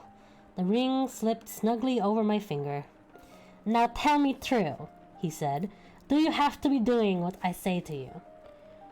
Because he phrased it as a command, I had to answer, and I had to answer truthfully even though I tried to deny it. "Yes," I said. The best I could do was mumble, my hands over my mouth. For once, everybody caught on quickly. One of my captors pulled my hands back. Grimbold said, "Tell me true. Do you be knowing the whereabouts of my crown?" "No," I told him. Obviously, he would be worried that the ring only worked once. Stand on one leg, he commanded. I balanced on one leg. Sing a song, he commanded. Maybe it was because I was standing on one leg already, ready to tip over, but the first song that came to me was I'm a Little Teapot. Those who understood Shelban gleefully translated the stupid little ditty for those who didn't. With great hilarity, the barbarian horde shouted out suggestions to Grimbold, just in case he couldn't think of enough humiliating things to have me do. Dance, spin, spit.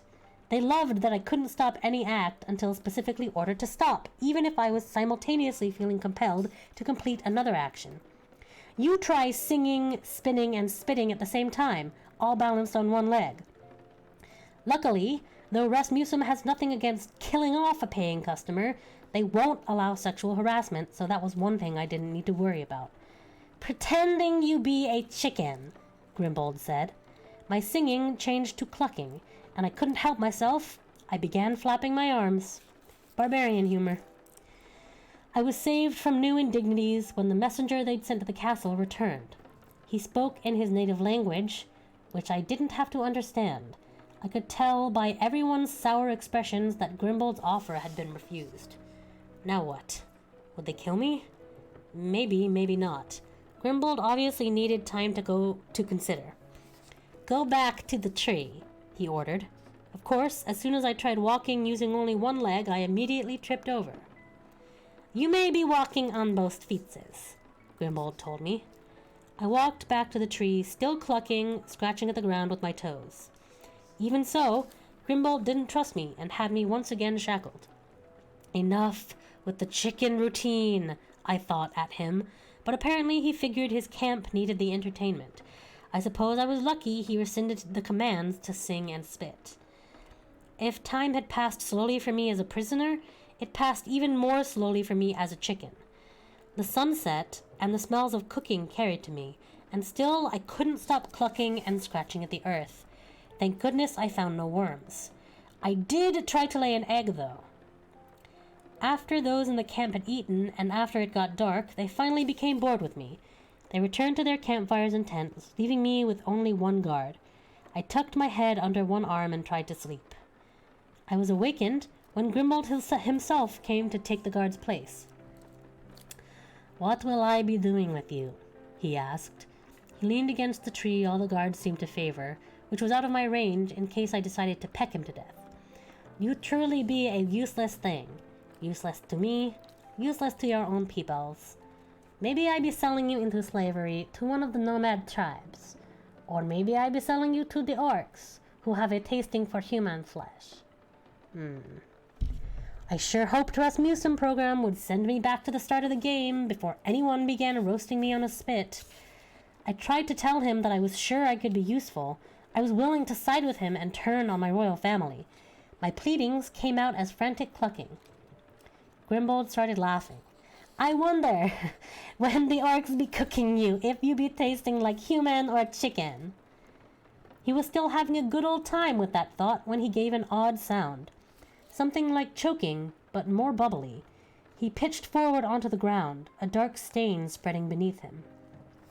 A man stepped out from behind the tree, a man I recognized as one of those with whom I'd been talking in the castle guardroom.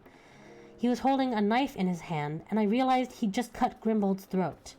It would have been a nice rescue, except for the fact that, with the death of the person whose orders I was compelled to obey, I was destined to spend the rest of this lifetime as a chicken. Don't worry, Princess Janine, my rescuer whispered so as not to alert any of the other barbarians. The royal family was willing to leave you here, but we were not. Cluck, cluck, cluck, I said. You stupid idiot, you have lousy timing. The man looked startled, but nonetheless used his sword to try and pry open a link of the chain. There are others of us in the woods, he assured me. Don't worry about the barbarians pursuing. That wasn't my chief worry. Cluck, cluck, cluck, I said again. Look over here, you nitwit, and I pecked at the dead Grimbold's belt where the key to my shackle was. The guard was leaning over Grimbold when a darkness detached itself from the shadows and launched itself at him. Quack! I squawked. Wolf! But the man didn't turn in time. and in an instant, my would-be rescuer was dead. I kept on squawking and flapping my arms, but nobody came. Apparently, the barbarians had had enough chicken antics for one day. So it isn't orcs who will eat me after all, I thought as the wolf rounded on me. But then, the wolf did a strange thing. It grew longer, and taller, and less hairy. Then it stood on 2 legs. In fact, it turned into Wolfgar, clothes and all. Wolfgar wasn't raised at the castle, people had kept telling me. No kidding. It was the old cliché, only literally true. He'd been raised by wolves. But so what if he was a shape-shifting wolf? I was willing not to hold out against him if he'd come to rescue me from becoming orc soup du jour. But I didn't like the look in his eyes as he picked up the dead guard's knife and approached me. "Poor Princess Janine," he said with a feral grin. "A shame her gallant band of rescuers didn't arrive in time to keep the barbarians from slitting her throat." I felt the fizziness start before the knife even touched my skin. End chapter 14.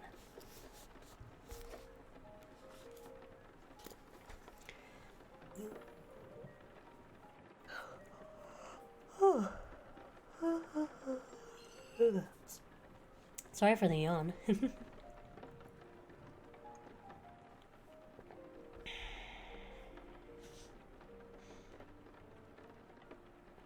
Oy.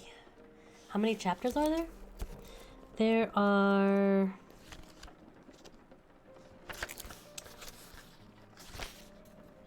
33 chapters. So we're not quite halfway. It might be... I just don't know. I think I would like to... What's half of 33? Half of 30 is 15. Half of 32 is 16. Maybe I'll go until chapter 16. So, 2 more chapters. And then I was really hoping to do a long stream, but I don't think my voice or my egg brain is going to be able to last that long.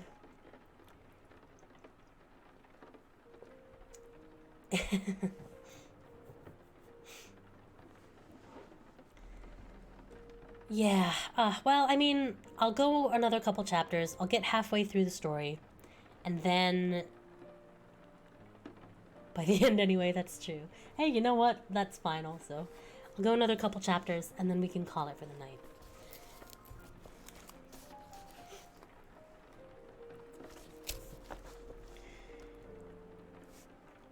Chapter 15. Bright Sword, Dim Brother. Well, I thought, as I pulled myself out from under Dusty on the hill that overlooked St. Jehan, how many more stupid mistakes can I make before my time runs out? I guess that explains what killed me that time in the topiary maze. People had said the queen was there with Wolfgar, but when I'd seen Kenrick, I assumed they'd gotten the wrong son. Right son, just not human at the moment, thank you very much. What was going on at the Rasmussen Gaming Center? Were they making any headway in overriding the damaged systems so that they could pull me out? Nigel Rasmussen hadn't sounded as though he thought that was likely. I figured if there had been any real possibility of help from their end, Mr. Rasmussen would have played that up to keep me from panicking.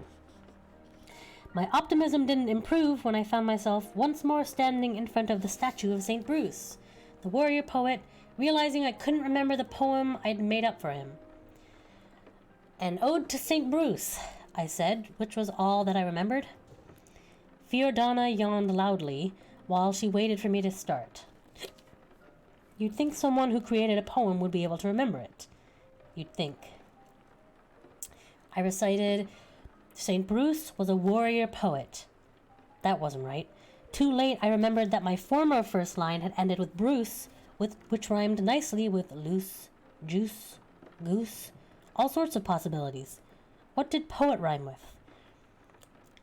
"He lived in a cave, don't you know it?" What was that? Was that a little whimper I heard from Fiordana? "He wrote sonnets and verses, but never said curses." As the moment stretched on and on, I saw Fiordana avert her gaze from the sword that hung over me. She began to edge her way towards the cave entrance. No doubt red blood makes a mess of green clothing. Anything is better than nothing. All in a rush, as though that would prevent St. Bruce from hearing the way too many beats in the line, I finished, "He'll give you one chance, please don't blow it." I was aware of Fiordana hurling herself to the floor, out of the way of both sword and a blood splatter. I was sure the sword wavered in Bruce's hand, but it didn't come down. Sounding astonished, Fiordana said, "He must be in a good mood. Lucky you, he's accepted your poem." St. Bruce, I decided, might have been a mighty warrior, but he couldn't have been much of a poet. So once again, Sir Deming and I were off to the castle, with the ring once more tied to my bodice laces. As we rode, I tried to decide what I should do once we got there. Wolfgar. Obviously, I shouldn't trust a man who had wolf instincts and who had already killed me twice. Who knew what might make him lose his temper with me and cause him to bite off my head, literally. Queen Andriana kept rebuffing all my attempts to be nice to her, so that left Kenrick and Abbess. I had chosen Kenrick once before, and Mr. Rasmussen had warned me away. Kenrick and Sister Mary Ursula don't work well together, he'd said. That was fine, because Sister Mary Ursula and I didn't work well together. I'd been planning on asking Rawdon to be my counselor anyway, except Mr. Rasmussen had given me that warning before I ever met Sister Mary Ursula. Did that mean I was supposed to work with her? But she doesn't like magic, I reminded myself. Maybe I was supposed to ask her to be my advisor, but then not follow her advice? Mr. Rasmussen could have saved us a lot of aggravation by talking faster and more clearly, I thought. "Talk to your father before you leave St. Jehan," he could have said. "Choose Abbess and Sister Mary Ursula, and whatever." However many more chances I had left, I suspected I was going to need every one of them. In the great hall, I called "Abbess," as Queen Andriana yet again started to walk out in a huff after our family reunion. "What?" the middle brother prince demanded, sounding like a petulant second grader, for all that he looked like the after picture in an advertisement for expensive home exercise equipment. "Nice sword work," I said, "back there while you were menacing me." "Oh." He sounded both surprised and pleased. Pleased won out. "I am quite good," he admitted. His mother didn't wait for him, and his brothers were definitely trying to make it out of the room before bursting into laughter. Abbess whipped his sword out of its sheath and moved it and its edge to within an inch of my nose. Now what? But he didn't slit my throat or give me an instant rhinoplasty. He said, "Toledo steel." And because he sounded proud and cheery, I gathered this was a good thing and said, "How nice."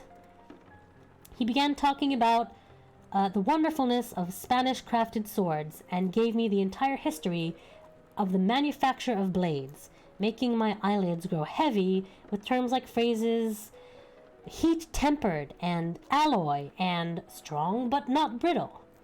All the while, I kept him moving towards the courtyard, wondering if I'd make it in time to rescue the poacher from the guards, or if I'd collapse in a bored stupor first.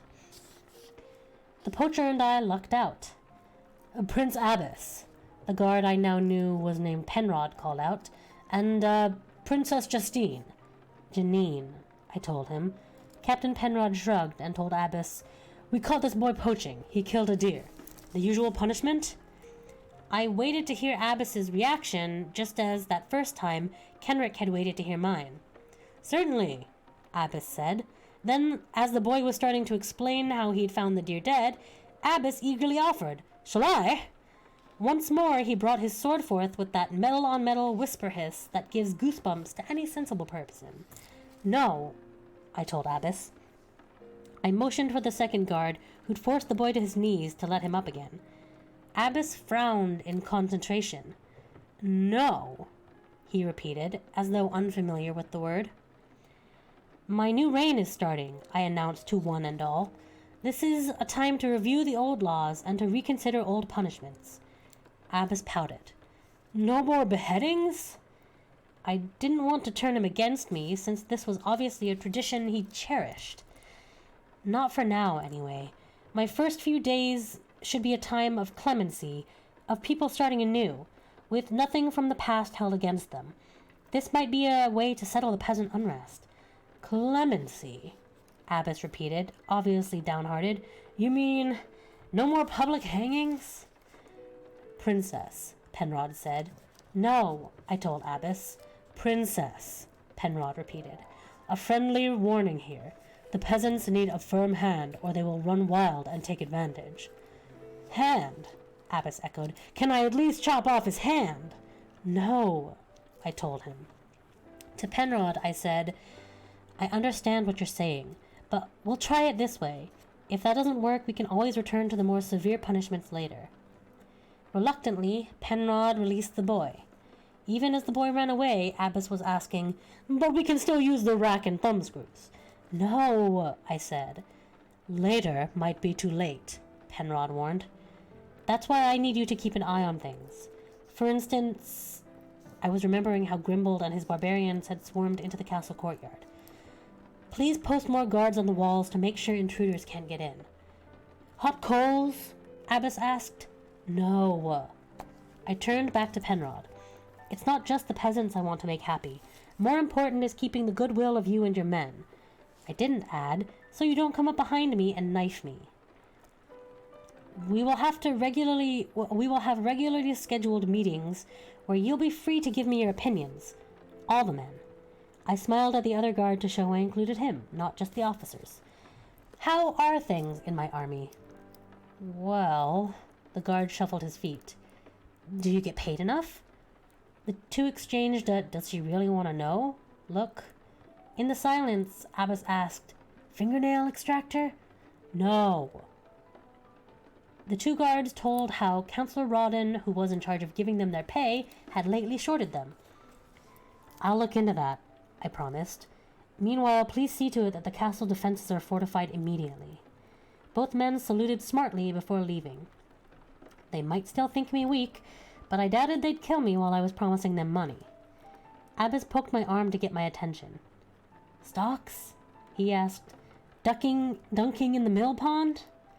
I was tempted to say, only for you, but luckily I didn't have time. I had spotted Sister Mary Ursula, who was standing by the well and had evidently heard much of our conversation. Blessed is the way of the one, she said. Abbess gave a groan of dismay. Oh, not her. That was a surprise. So apparently nobody got along well with her. Well, come to think of it, that wasn't surprising at all. But it made me wonder what exactly Mr. Rasmussen was warning me against when he said that she didn't work well with Kenrick. I figured I needed to be polite but firm. Hello, I said. I wish I had more time to talk to you, but I don't. Sister Mary Ursula couldn't be put off that easily, though. I guessed you might be one, she said. One, I said vaguely. Two. I was going to say what's the difference, but the pairing of 1 and 2 like that brought to my mind something else. 1, 2, buckle my shoe, I told her. She wasn't the only one who could be obscure. She said. I surmised you were truly one with the world by how you treated that boy. You recognized his oneness? Many would not have. She glanced at Abbess. Abbess scratched his head and yawned. I did recognize his oneness, I said. And, you know, I'd like to talk to you about your becoming my advisor. Could she really be the one that the Rasmussen program wanted me to favor? But I also need to talk to Sir Deming and Councillor Rawdon. I'd like to meet with the three of you together. Rawdon, she said, shaking her head. Because she looked skeptical, I added, 4 of us? 1 meeting. 1, she echoed, smiling. I'm on my way to see Councillor Rawdon right now. Friendly as the guards seemed at my promise to investigate their salary dispute, the way to really get on their good side was to actually hand over the money due them. I suspected that then they'd be willing to forgive me a lot. So, Rawdon first. I asked Sister Mary Ursula, could you please find Sir Deming and invite him to the Great Hall? I am one with your wishes, Sister Mary Ursula said. She bowed, at the same time pinching the bridge of her nose with her thumb and forefinger and making a nasal humming noise. I didn't know if she expected me to do likewise, but I only said, "Thank you." Though Abbas was looking bored, I wanted to keep him near me in case those barbarians made it past Captain Penrod's increased castle defenses.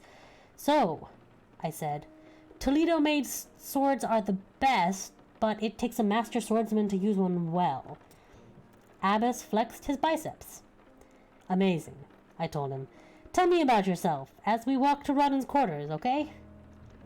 Abbas didn't need to be asked twice. Luckily, I found that all I needed to contribute to the conversation was a rapt expression and an occasional "impressive" or "my, that's interesting." I didn't have to really listen to a word of his explanations about his workout schedule or his past triumphs. When we got to Rodden's room, he wasn't there. "Excuse me," I interrupted Abbas in the middle of a recounting how he'd saved the king of a neighboring land who'd been gored by a charging wild boar.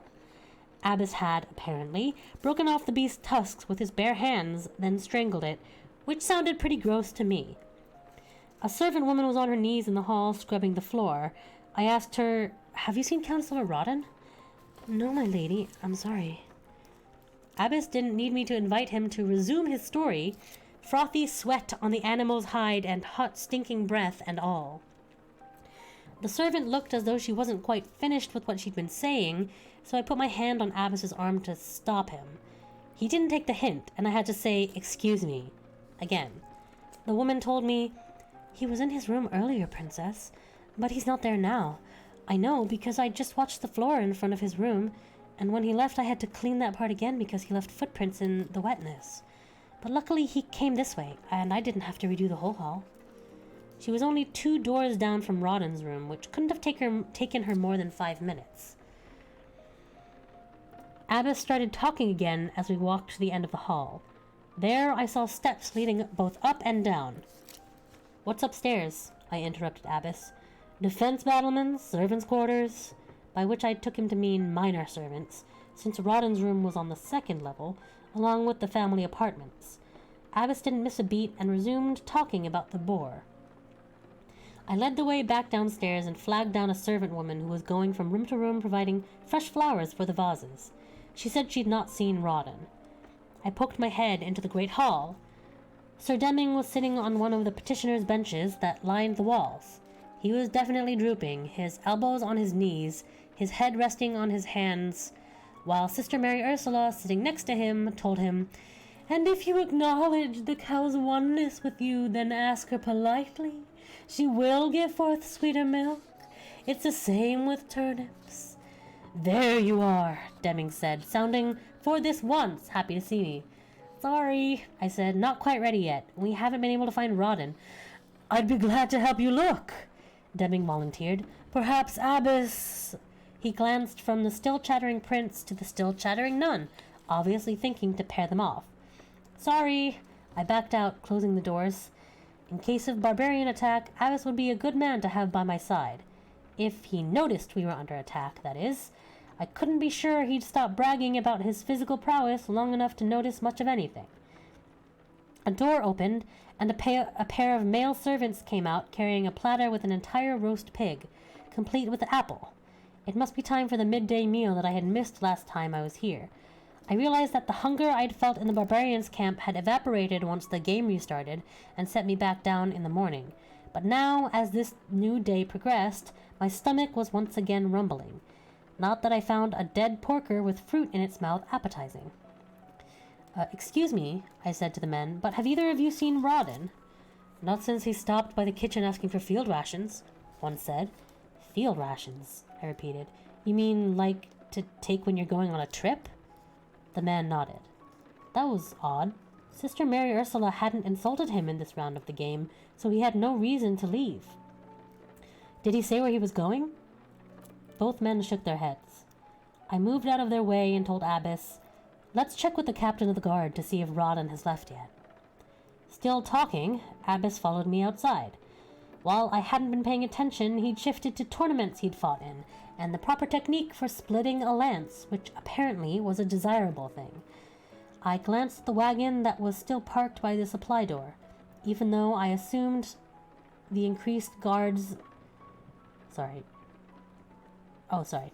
Even though I had assumed the increased guards I'd ordered had prevented any barbarians sneaking in, I was just turning my eyes away when I noticed a shadow that moved beneath the wagon.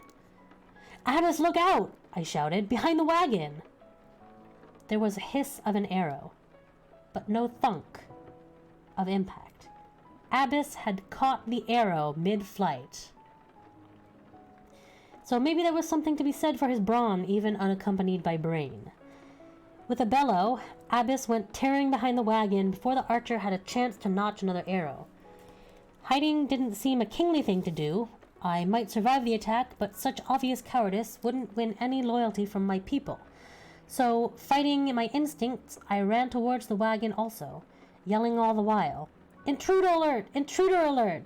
which sounded more sci-fi than fantasy, but there was no time to worry about vocabulary, and I needed more guards immediately, because I knew from last time that there were 3 barbarians in the courtyard, and 3 against 1 wasn't fair odds, even if the one was used to fighting off a wild boar with his bare hands. On the far side of the wagon, I saw Abbas was doing quite well without me. Since he didn't have a bow, he'd simply used his caught arrow as a dagger. It was sticking out of the chest of one of the barbarians, now dead. Abbas had kicked the other archer in the face, and while that man rolled on the ground, Abbas was engaged in a sword fight with the third man, the man I recognized as King Grimbold. "Wait!" I started to tell Abbas, but in that moment, his sword swept off Grimbold's head. Was that an oops or not? Abbas turned to the surviving, though injured man. "Abbas," I said, "put away your sword. He's obviously not going anywhere. I need to ask him a couple questions." Grumpily, Abbas put his sword back in its scabbard. I was aware of members of the castle guard on the walls firing arrows over the side into the surrounding woods. "4 down," Penrod reported to me. "The rest have escaped into the forest. Do you want us to pursue them or concentrate our defenses here?" Just what I needed, another decision. I didn't yet know if we needed to attack the barbarian camp, but in case I didn't want to send the majority of my men chasing after a small raiding party, leaving us defenseless, nor did I want a small party of men stumbling into the barbarian encampment. Send 24 men after them, with clear instructions not to pursue further than... I had to estimate what was a good distance. 5 miles. If they haven't caught the barbarians by then, have them come back. While Penrod selected which of the men would go, I turned my attention to the wounded barbarian. He was sitting up now, his back supported by the castle wall, his hands over his bruised and bleeding mouth. No doubt he was missing several teeth from Abbas's kick. His voice was slurred because of his injuries, which didn't help his accent. "You be done killing our king," he moaned. "You be done killing King Grimbold." I knew that already, but everyone else turned to look at the headless corpse. "You're one of the northern barbarians, aren't you?" I asked. The man nodded. "That's one," Abbas said. Of course there was only one barbarian left. We could all see that, or was Sister Mary Ursula beginning to wear off on him? Ignoring Abbas's irrelevant remark, I asked the barbarian, "Why did you come?" "To be kidnapping you as the new king," he said. "To be forcing you to be handing on the crown of King Breck the Slayer." Of course, I knew all this from last time, but I had to ask or I wouldn't be able to explain how I knew. Before I could ask about the location of his camp and the number of people in it, which was what I really wanted to know, Abbas announced, "And that's 2. "What?" I started to ask Abbas when he picked up the wagon and brought the back end down on the barbarian's head, smushing him like a bug. For a few seconds, I couldn't even get my mouth to work. "What?" Abbas demanded, seeing my amazed, angry face. "You said not to use my sword." "I said I wanted to question him." "You said you wanted to ask him a couple of questions. A couple is 2. He shook his head as though unused to dealing with such stupidity. "Everyone knows that," he said. "A couple. 2. Same thing. Didn't your foster parents teach you how to count?" While I was left speechless, he scratched his belly and said, "That roast pig sure looked good to me. Anyone else ready to eat?" And with that, he went back into the castle, the guards following. End of chapter 15.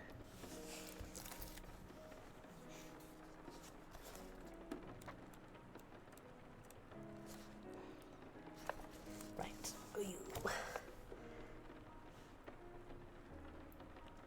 It's a damn shame the author is skipping over all the interesting stuff.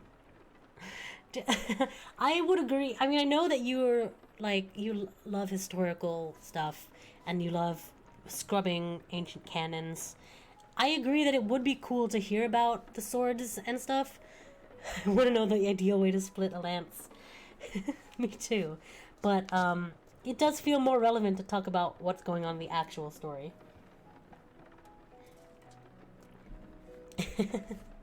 All right. Everyone, we're nearly there. One more chapter and we'll be pretty much to the halfway mark. Whew. Chapter 16. Lunch. In a moment, only Captain Penrod and I remained. Penrod knelt in the dust at my feet. He took out his sword and handed it up to me on outstretched palms. Obviously, I didn't post enough guards, Princess Janine. You could have been killed, and it would have been my fault. Was he officially resigning his post, or did he expect me to punish him by chopping off his head? I told him, take the sword back. I was getting better remembering that royal we. Simply need to be more vigilant from now on. Come on, apparently it's time to eat. I wasn't going to miss lunch again. Captain Penrod did accept the sword back, then started with me towards the Great Hall. Speaking of being vigilant, I said, did your guards see Councillor Rawdon leave? Penrod nodded. He frequently goes to visit his aged mother in the country. Very commendable, I said, but you'd think he could skip it the day the new king arrives. I gather he's her sole support, Penrod said, and she's the sole support of several grandchildren from Rawdon's 2 brothers and 3 sisters, who all died. He brings great bundles of food for them, but seemingly it's never enough. This morning his pack horse was exceptionally laden.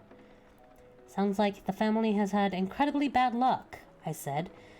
I got distracted by the thought that I knew all about grandmothers raising kids, but at least my parents were both still alive. Any idea when he'll be back? He said she lives in the town of Fairfield, which is 2 hours' ride off to the west. Usually when he goes, he spends the majority of the day with her. We arrived at the hall where lunch had already started. The 2 thrones had been pushed against the farthest wall, right to the leaded glass window. Dozens of long tables had been brought in, at which people sat, evidently divided by rank. The royal family was at one table at the far end of the room, near the thrones, away from the drafts of the doors and from the bustle of servants toting platters of food and refilling people's cups. I couldn't help but notice that they'd started without me, and that they'd left no room for me. Sir Deming and Sister Mary Ursula sat with a group that had to be the Queen's ladies-in-waiting, because I recognized Lady Cynthia from a couple games back. Sister Mary Ursula was still talking to Deming, even though he'd arranged to sit 2 people down from her. Those servants who weren't serving the food were at one cluster of tables, and then there were lots of other tables for the guards, although there were many empty places for those who were away, busy manning the walls or pursuing barbarians. Dogs roamed the tables, snapping up fallen scraps of food, which would have outraged my grandmother, who believes dogs belong outside guarding the house or helping the blind. Penrod hesitated, not knowing whether I was finished with him and if he should go and sit with his men. I couldn't start making decisions if the advisor I was most inclined to speak to wasn't here. I asked Penrod, "Do you think you could send some of your men to fetch Rawdon?" Penrod immediately tapped one of his men on the shoulder. "Go to Fairfield," he ordered. "The princess commands Rawdon's presence." The guard stood, shoving half a loaf of bread under his arm and as much food as he could fit into his mouth. I told him, "Be sure to tell Councillor Rawdon he'll be welcome to return to his family in a few more days." Rawdon would be of little use to me if he was ticked off at having his family outing cut short. "Be polite," I called after the man, and then remembered to add, "Please." It suddenly occurred to me that for this particular game, the magic users had not been summoned. "And Captain," I said to Penrod, "please send a message to... was it Xenos or Uldamar who had the scrying glass?" I'd like to call to the castle those who know magic. Oriel, Uldamar, and Xenos, Penrod said. He smacked another of his men on the arm. Thank you, I said. In all haste, please. Finally, I went to the head table. They were all sitting on benches along one side of the table. Queen Andriana, Wulfgar, Abbess, and Kenric.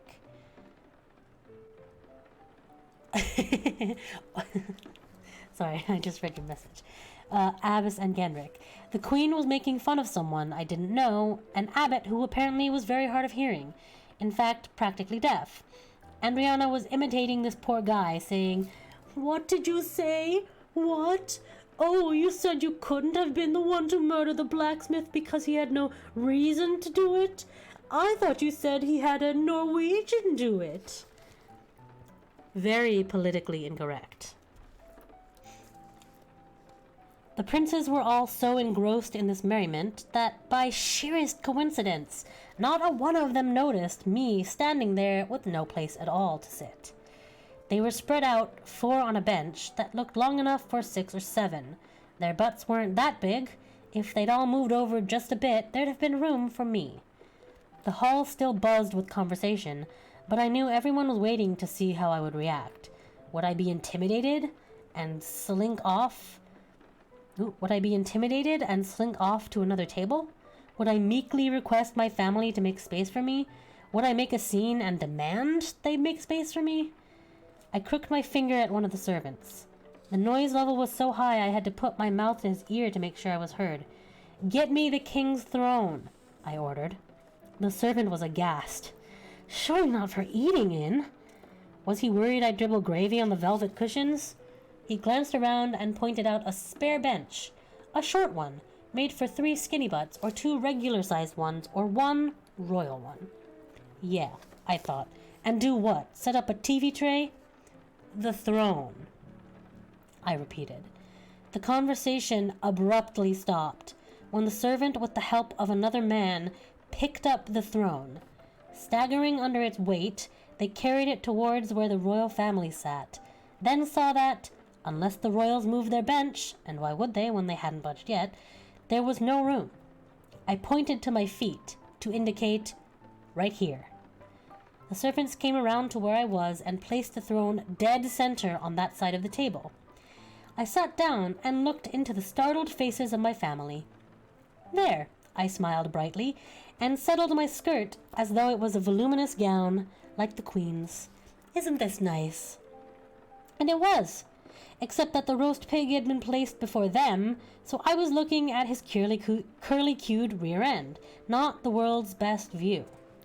A servant came rushing up with a bowl of rose-petaled water and a towel to wash and dry my hands.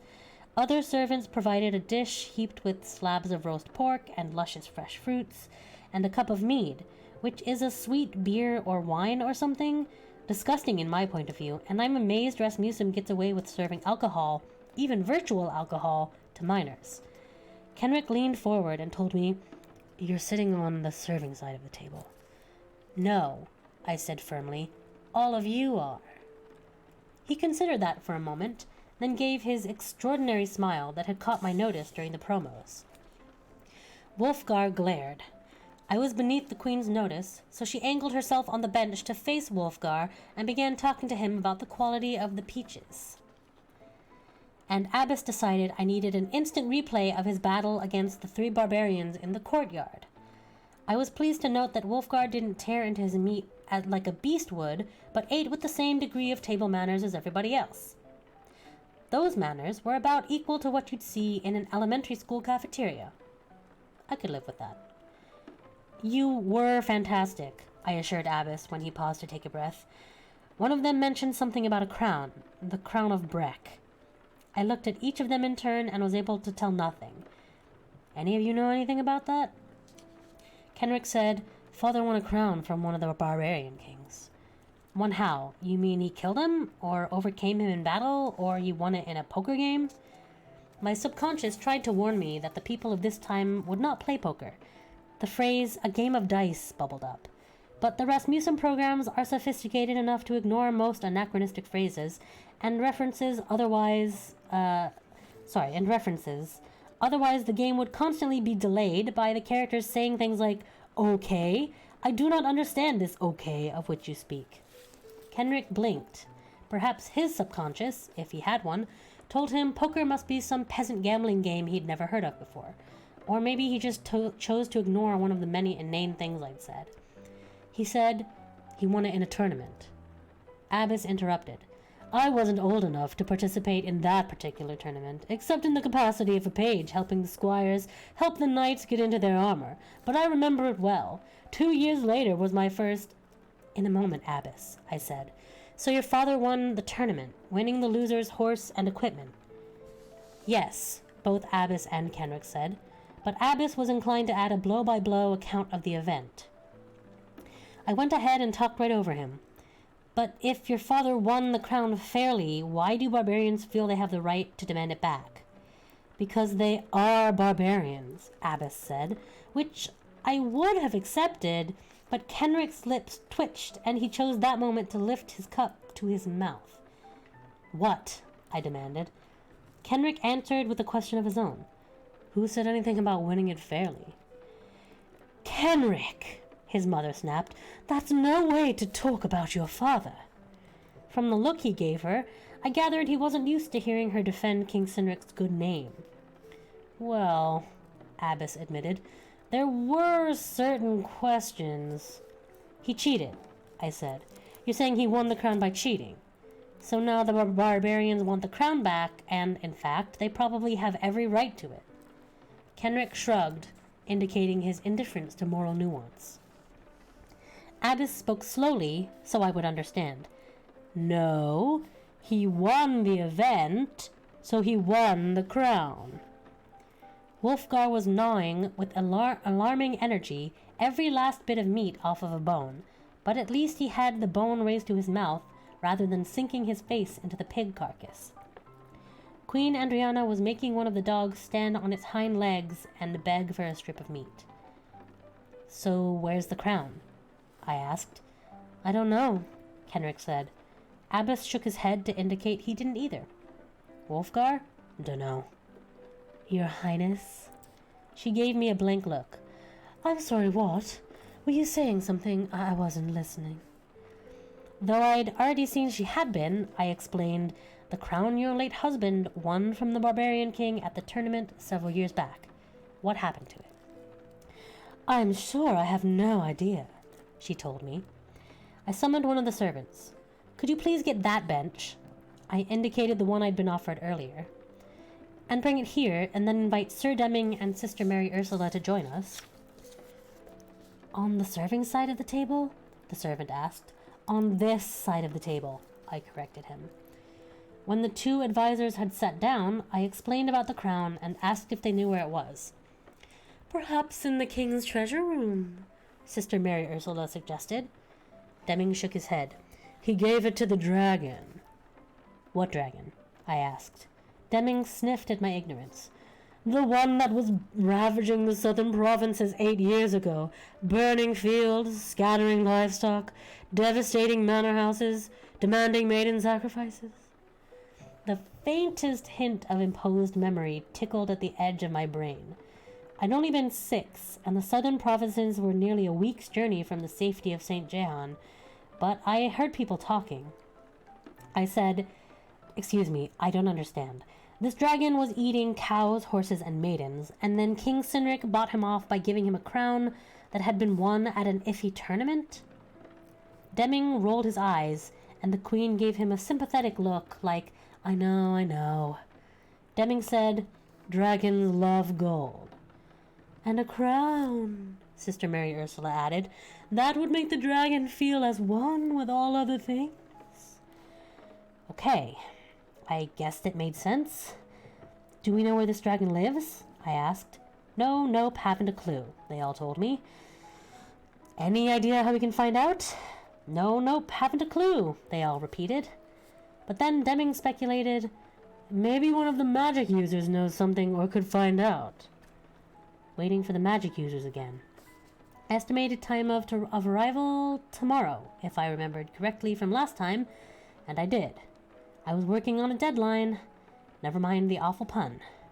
Ooh, magic, Sister Mary Ursula said. Nasty stuff, best to keep away from it. As much as possible, I assured her, just to keep her happy. Deming sighed. If, he said, sounding as though each moment of speaking politely was an effort.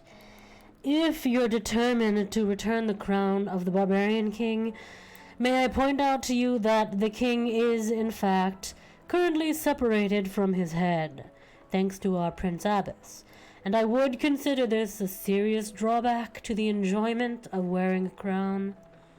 Good point, I said. We'll send a messenger to the barbarian camp, apologizing for the unfortunate death of their king, which happened by mischance since he did not openly declare himself but led a raiding party into the castle courtyard. As a sign of our goodwill, we will forgive this raid and return the crown of King Grimbald's successor. Deming pursed his thin lips. Do you think they'll accept an apology for the killing of their brand new king? Andriana was looking directly at me as she answered, I would. Accidents happen. I could imagine. I forced a smile at her. To Deming, I said, it's the best we can do. See to the sending of a messenger. Now, what about the unrest among the peasants? Our laws are too harsh, Sister Mary Ursula said. Too lenient, Deming countered. I like the death penalty, Abbess said, before you abolished it. Can we bring it back now? We never really came to a conclusion. I felt I didn't know enough to ask the right questions, and nobody volunteered much of interest. The servants were cleaning up the remains of the meal, and we were the only ones still sitting. The guards I'd sent in pursuit of the barbarian raiding party returned, having lost the trail in the woods. Another set of guards were sent to find the barbarian camp to offer official regrets for Grimbald's death. Meanwhile, I needed to wait for Rodden's return to make a decision about the peasants, and I needed to wait for the magic users to do anything about tracking down the dragon who had Breck the Slayer's crown. Well, I said, looking at my filthy shepherdess dress, maybe now's the time for me to get cleaned up. Ooh, Sister Mary Ursula said, I have an extra dress you could use. Since she looked as though she wore Fiordana the Knitter's hand-me-downs, I said, maybe something from one of the ladies-in-waiting would be more appropriate. I can arrange that. She showed me to one of the second-floor rooms, but it wasn't Lady Cynthia's. This lady's name was Bliss. One glance told me that if Bliss shopped at the mall, she would need clothes whose size included at least a couple of X's. Oh, this is such an honor, Bliss giggled, so pleased her feet practically fluttered off the ground. Thank you for choosing me. Well, I started. I have so many clothes, she told me, because she leaned forward to whisper as though we shared a secret. I do have a bit of a weight problem. Okay, I thought, this might work. But as she flung dresses out of her clothes chest onto her bed, I saw that her size varied from big to very big. Isn't this a pretty red? She asked. It is, I agreed. I couldn't ask for Lady Cynthia by name because I'd never been introduced to her in this lifetime. And I hated to ask for just any other lady because Bliss was so enthusiastic. Did Rasmussen want me to be nice to her and make her my friend for any particular reason, or were they only intent on making me look like an idiot? Still, I couldn't look any worse than I did now. So I chose the red velvet dress, and after I finally got my bath, and with lots of tucks and gathers and a belt, eventually got the dress around me. I had just fastened the magic ring around my neck with a length of ribbon when someone knocked at Lady Bliss's door. Captain of the Guard, Penrod announced from the hallway, looking for Princess Janine. Bliss opened the door for him. And doesn't she look exquisite? She asked. I think clean was really the best we could say, in all honesty, but Penrod didn't have time to quibble. Bad news, Highness, he announced. Regarding the messengers dispatched to try and make peace with the barbarian camp, I asked, though it seemed too soon for them to have had any result yet. Penrod shook his head. Regarding Councillor Rawdon. Now what? The man I sent to Fairfield just returned. He said there's no one in Fairfield answering to the description of Penrod's mother. But you're sure it was Fairfield that Rawdon said he was going to? I asked. Positive. I tried to work this out. Rawdon said Fairfield, and he carried bundles of food for his family. It suddenly struck me that when I'd asked the servants carrying the pig if they'd seen Rawdon, one of them had said something about Rawdon getting field rations for his trip. Surely field rations weren't carried in big bundles. How long has Rawdon been bringing supplies to his mother? I asked. About 3 months. And how long has it been since you've been having trouble getting paid? Slowly, Penrod said, about 3 months. I was beginning to get a sick feeling in the pit of my stomach. Did I hear somebody say something about the king having a treasure room? I asked. Penrod took me there, a locked chamber off of the king's own bedroom. Guards had to kick in the door because Rawdon was the only one with the key.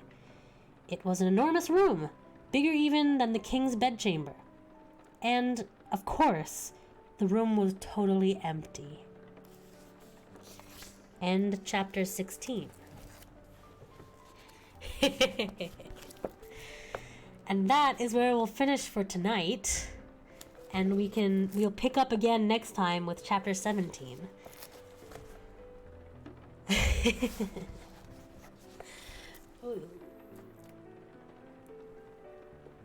That's a cliffhanger if ever we've heard one, huh?